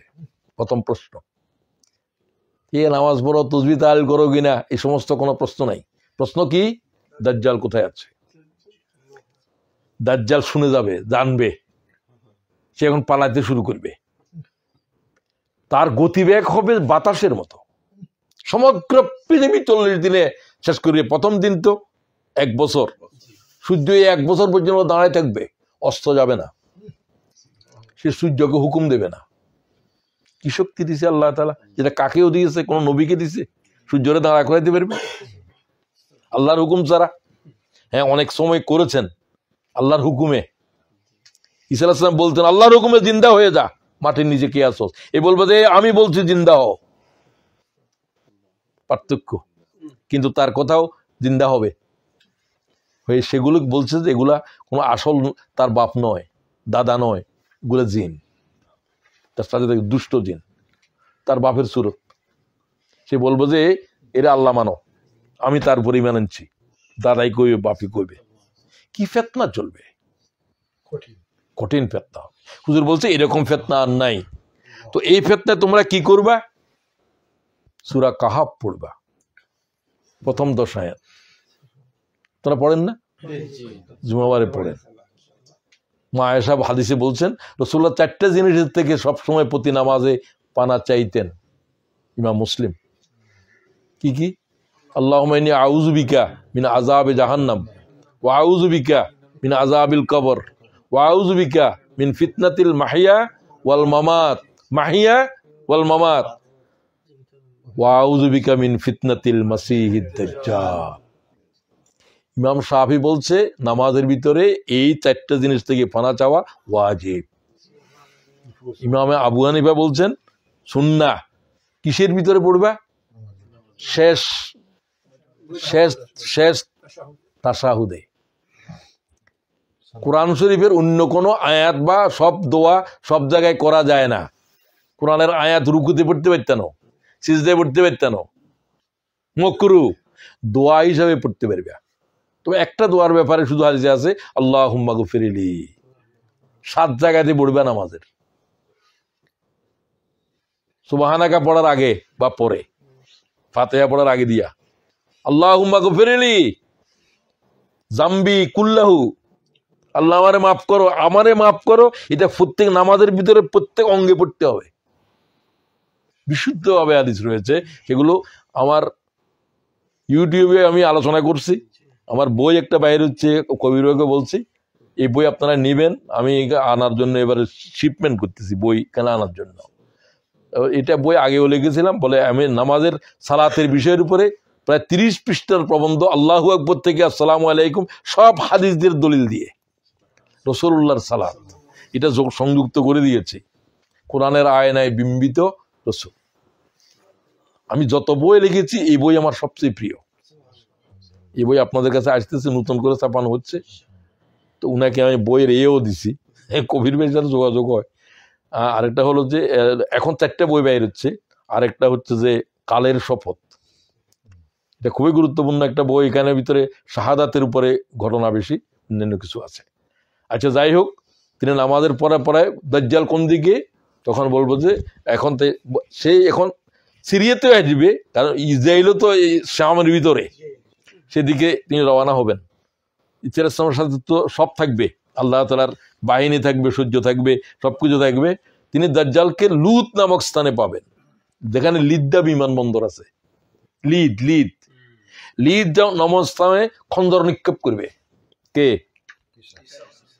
দাজ্জালের 2 স্তনের মাঝখানে খন্দর করবে, 2 স্তনের মাঝখানে, মানে কি বুকের মাঝখানে খঞ্জর চলবে, এবং সে খঞ্জর হাতে নিয়ে তিনি তার রক্ত টপ টপ করে পড়বে। হাদিসে সেভাবে বর্ণনা আছে। সুবহানাল্লাহ। খঞ্জরের ভিতরে রক্ত এভাবে পড়তেছে, দাজ্জাল সেখানে নিহত হবে। এরপরে বলছে ইহুদি নিধন করো, তার বাহিনী নিধন করো। 70,000 বাহিনী, সব মুনাফেকেরা মদিনা থেকে তার সাথে চলে যাবে, এটা হাদিসে আছে। মুনাফেক মুক্ত হয়ে যাবে মদিনায়, সব ওর বাহিনীতে, কারণ মুনাফেকেরা কাফেররা তার সাথী। তো সুতরাং তোমরা যে যাকে দেখবে তাকে সূরা কাহাফ পড়তে থাকবে। রাসূলুল্লাহ বলছেন, আমি যদি থাকতাম আমি তোমাদের মোকাবেলা করতাম, আমি যেহেতু থাকবো না, তোমরা সূরা কাহাফ পড়বে। ইয়া ইবাদাল্লাহ ফাসবুতু, হাদিসের লফজ ইমাম মুসলিম 22-38। ও মুমিনেরা, দাজ্জালকে দেখে ভয় পেও না, তোমরা ইমানের উপরে দাঁড়া থাকবা। তারে মোকাবেলা করতে হবে ইমানের দৃঢ়তা দিয়ে। তুই যদি 1 লক্ষ বারো কস তুই কাফের, এই কথা বলার সাহস লাগবে। আল্লাহ তৌফিক দাও। হ্যাঁ হ্যাঁ, লেখা থাকবে যে এটা পড়তে পারবে না, এটা পড়ার জন্য নূর লাগবে, ইমানের নূর।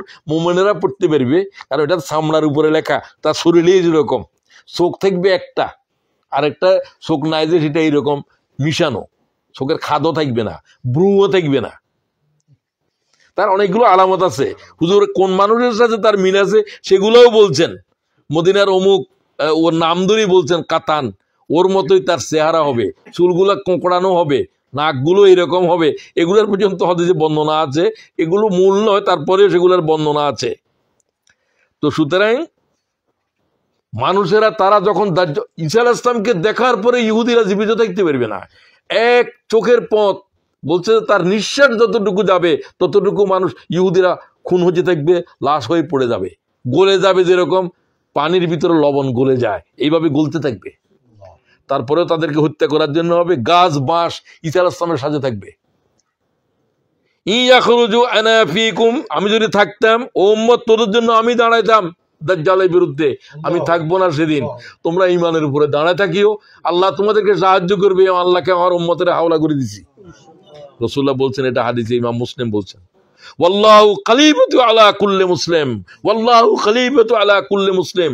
আমার আল্লাহ, আমার প্রতিনিধিত্ব, আমি তো নবী নাই, আমার উম্মতের দায়িত্ব আল্লাহর হাতে আমি দিয়েছি।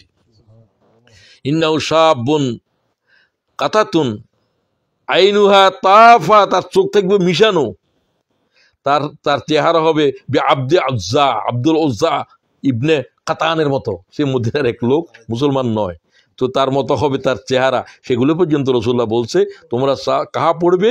শেষ কথা বললেন, ইয়া ইবাদাল্লাহ ফাসবুতু, ইমানের উপরে দাঁড়ায় থাকবা।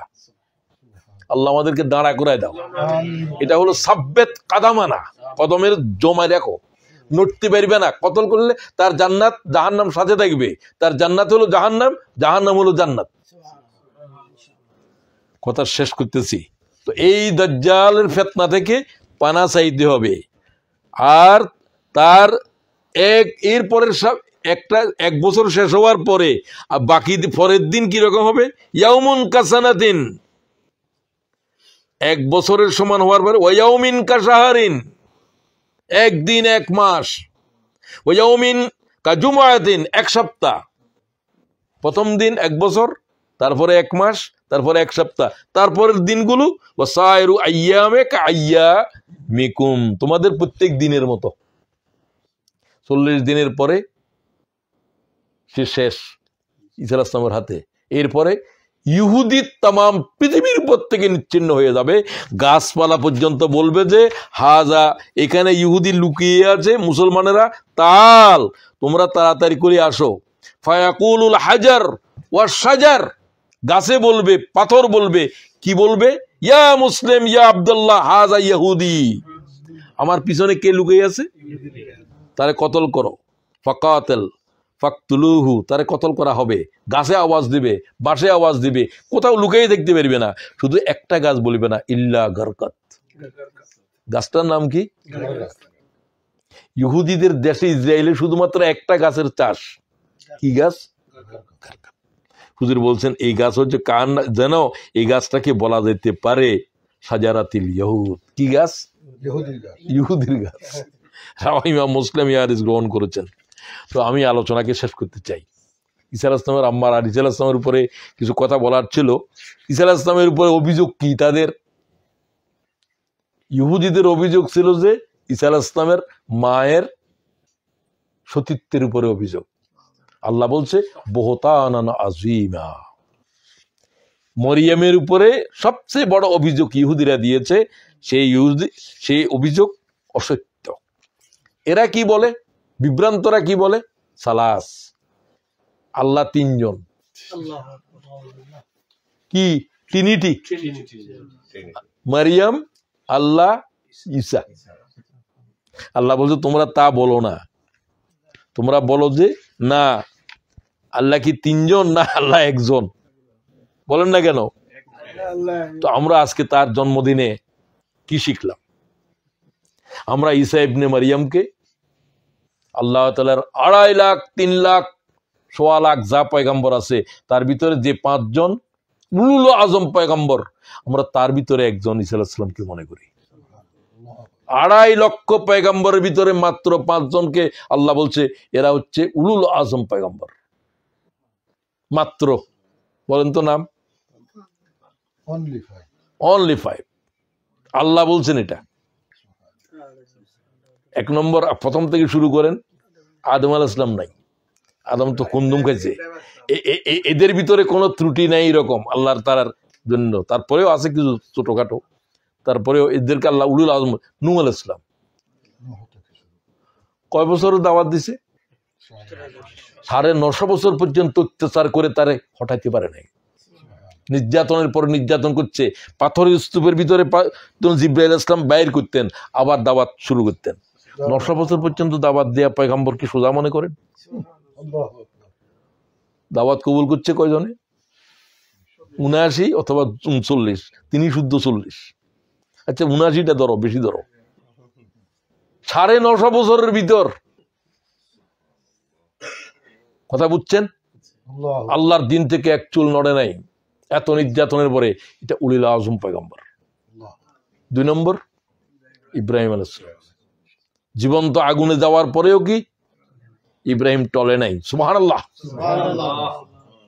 আল্লাহ ইব্রাহিম শুধু কি বলছেন? ইব্রাহিম জানতেন না যে আল্লাহ তাআলা এটাকে আগুনের তার জন্য হারাম করে দিবে। জিবরাইল বলছে ও আল্লাহ, ইব্রাহিম কি জ্বলে যাবে? তুমি কি করতে চাও? আল্লাহ আপনি যদি বলেন আমি সাহায্য করতে পারি, করো। তুমি যদি আমার ইব্রাহিম সাহায্য চায়, বলছে আমার 600 পাকা এক ডানা দিয়ে আওয়াজ দিলে দুনিয়া পানা হয়ে যাবে, আমি আগুন শুদ্ধ ফেলে দেব, আপনি যদি আমার অনুমতি দেন আমি সাহায্য করব। আমার উপরে যে আগুনের আমাকে যে ফেলে দিচ্ছে, আমার আল্লাহ দেখতেছে কিনা? জিবরাইল কয় আল্লাহ তো দেখতেছে। ও তুমি কে জন্য আসছো? ইমাম বুখারী বলছে এক শব্দ শুধু জিহ্বা দিয়ে বলছেন হাসবুনাল্লাহু, আমার জন্য আমার ওকিল, আমার জন্য আল্লাহই যথেষ্ট। আল্লাহ কিভাবে সাহায্য করলেন যেটা জিবরাইলে পারত না। জিবরাইলে আগুন নিবাইতে পারত, কিন্তু আল্লাহ আগুনের কি হুকুম করে? ইয়া নার কুনি বারদাও ওয়া সালামান আলা ইব্রাহিম, ইব্রাহিমের জন্য শান্তিদায়ক, ঠান্ডা হয়ে যাও। আচ্ছা যাক, তো 1 নম্বরে আমরা ঈসা ইবনে মরিয়ম সম্পর্কে আমাদের ঈমান কি? এরপরে উলিল আজম পয়গম্বর আর কে? না না না, হ্যাঁ কি বলছে? ইউ আর কারেক্ট, মুসা। এরপরে ঈসা, এরপরে মুহাম্মদুর রাসূলুল্লাহ। এই 5 জন উলুল আজম পয়গম্বর। আমরা ঈসা আলাইহিস সালামকে 5 জনের ভিতরে একজন মনে করি। তিনি যখন নাজ্জাশীর দরবারের ভিতরে রাসূলুল্লাহর চাচাতো ভাই হযরত জাফর দাঁড়ালেন, তখন নাজ্জাশী খ্রিস্টান বলল যে আমাদের পয়গম্বর সম্পর্কে রাসূলুল্লাহ কি, তোমাদের রাসূল কি বলছে সেটা আগে শোনো। কথাই নাকি হুয়া আব্দুল্লাহ, তিনি বলছেন তিনি আল্লাহর গোলাম, ওয়া রাসূলুহু, তিনি কি, ওয়া রূহুহু, তিনি আল্লাহর রূহ, আলকাহা ইলা মারিয়াম আযরাতাল বাতুল, যে রূহকে আল্লাহ তাআলা মরিয়মের রহমের ভিতর, কুমারী মেরির রহমের ভিতরে আল্লাহ ফুঁকে দিয়েছিল। কয় সাদাক্তা। এবং তার খুতবার পরে নাজ্জাশী ঈমান কলেমা শাহাদাত পড়ল, না রাসূলুল্লাহর উপর ঈমান আনলাম, আমি তো রাষ্ট্রীয় দায়িত্বে ব্যস্ত, না হলে আমি এখন রওনা হইতাম তোমাদের সাথে মদিনায় রাসূলুল্লাহ সাল্লাল্লাহু আলাইহি ওয়াসাল্লামের জুতা বহন করার জন্য। হাদিসে আছে লফজ ওইটা। হুজুরের জন্য উপহার দিয়েছেন, তার ভিতরে কালো মুজা দুটো আছে, কালো হাদিসের লফজ আছে। এটা কিরকম রঙের? কালো রঙের দুটা মুজা দিয়েছেন, আর অনেক কিছু দিয়েছেন হাদিয়া, বুঝছেন না? কাপড় দিয়েছেন, টুপি দিয়েছেন, তারপর মুজা দিয়েছেন, সব দিয়েছেন। হুজুর সাল্লাল্লাহু আলাইহি ওয়াসাল্লামের বিয়ের দায়িত্ব পালন করেছেন। হুজুরের এক স্ত্রী তখন হিজরত করে গিয়েছেন জামাইয়ের সাথে, আবু সুফিয়ানের স্ত্রী বুশরা, যেটাকে অন্য নাম হচ্ছে কি না, আবু সুফিয়ানের স্ত্রী হুজুরের মেয়ে, আবু সুফিয়ানের মেয়ে একটা রাসূলুল্লাহ সাল্লাল্লাহু আলাইহি ওয়াসাল্লামের ঘরে আছে না, কি নাম? আমার তো হঠাৎ করে মনে পড়তেছে না। আবু সুফিয়ানের মেয়ে হুজুরের স্ত্রীদের ভিতরে বলেন না, তার নাম এমনি বুশরা, অন্য হুজুরের ঘরে অন্য নামও আছে। তাকে হুজুর, তার যখন স্বামী আব্দুল্লাহ ছিল, স্বামী ওবায়দুল্লাহ খ্রিস্টান হয়ে গেছে। ওমা, ইসলাম গ্রহণ করে আসলে আবু সুফিয়ান তখন মদিনার গভর্নর মক্কার, তো তার মেয়ে তখন তো সে ইসলাম কবুল করে নাই, তো এই মেয়ে সংসার কিভাবে চালাবে? কেউ ভয় তো আবু সুফিয়ানের মেয়ে পাত্র হওয়ার জন্য সাহস করতেছে না। রাসূলুল্লাহ বললেন যে তাকে বলো, সে যদি রাজি থাকে সে উম্মাহাতুল মুমিনিনদের শামিল হবে। সে যে সংবাদ দিছে তাকে সোনার খাড়ু ছিল খুলে দিয়েছে, মানে রাজি। তখন এই বিয়ে পড়েছেন নাজ্জাশী, মোহর নির্ধারণ করতেন 500 দিরহাম, বলছে যে আমি রাসূলুল্লাহর পক্ষ থেকে তার মোহর আদায় করে দিলাম, এবং তোমাদের সবাইকে যারা হিজরত করে আসছে ওইখানে সবাইকে আমি আজকে বিয়ের অনুষ্ঠানে খাওয়াইলাম, এবং তাকে মদিনা শরীফে রাসূলের কাছে পাঠিয়ে দিয়েছেন। সব নাজ্জাশী করেছেন, তো আল্লাহ রাসূলকে দেখেন নাই, সাহাবী হইতে পারেন নাই। হুজুর বললেন যে তোমরা নামাজের কাতার করো, নাজ্জাশী ইন্তেকাল করছে। হুজুর প্রথম গায়েবানা নামাজ পড়লেন নাজ্জাশীর। আনাস বলছে 18 জন সাহাবী আমরা এই নামাজে অংশগ্রহণ করেছি। দ্বিতীয় শিক্ষা কি? ঈসা আলাইহিস সালামকে নিয়ে যে বিভ্রান্তি আজকে আমাদের খ্রিস্টান ভাইয়েরা করতেছে, ইহুদিরা তো আগের তনের মার উপরেও কথা বলছে। আল্লাহ বলছে ওয়া কাউলুহুম আলা মারিয়াম বুহতানান আযীমা, তারা তার মায়ের উপরে মারিয়ামের উপরে বুহতানান আযীমা অপবাদ দিয়েছে, যার জন্য তাকে হত্যা করার জন্য বলা হয়েছিল। আমরা এইরকম কিছু মনে করি না, আমরা মারিয়ামকে মনে করি আল্লাহ তাআলা যে 4 জন রমণী তামাম জগতের শ্রেষ্ঠ, তার ভিতরে প্রথম কে? সাইয়্যিদাতুন নিসা আহলিল জান্নাতে ফাতেমা। হুজুর বলছে জান্নাতের দরজা খুলবে আমার মেয়েদের, কিন্তু একটা নারী আমার মেয়ের আগে জান্নাতে থাকবে, মারিয়াম বিনতে ইমরান। মারিয়াম বিনতে, এই মেয়ের উপর তুমি তহমত দিচ্ছ, যার উপরে কোরআন শরীফের সূরা দিয়েছে আল্লাহ। আমাদের ঈমান হচ্ছে এটাই।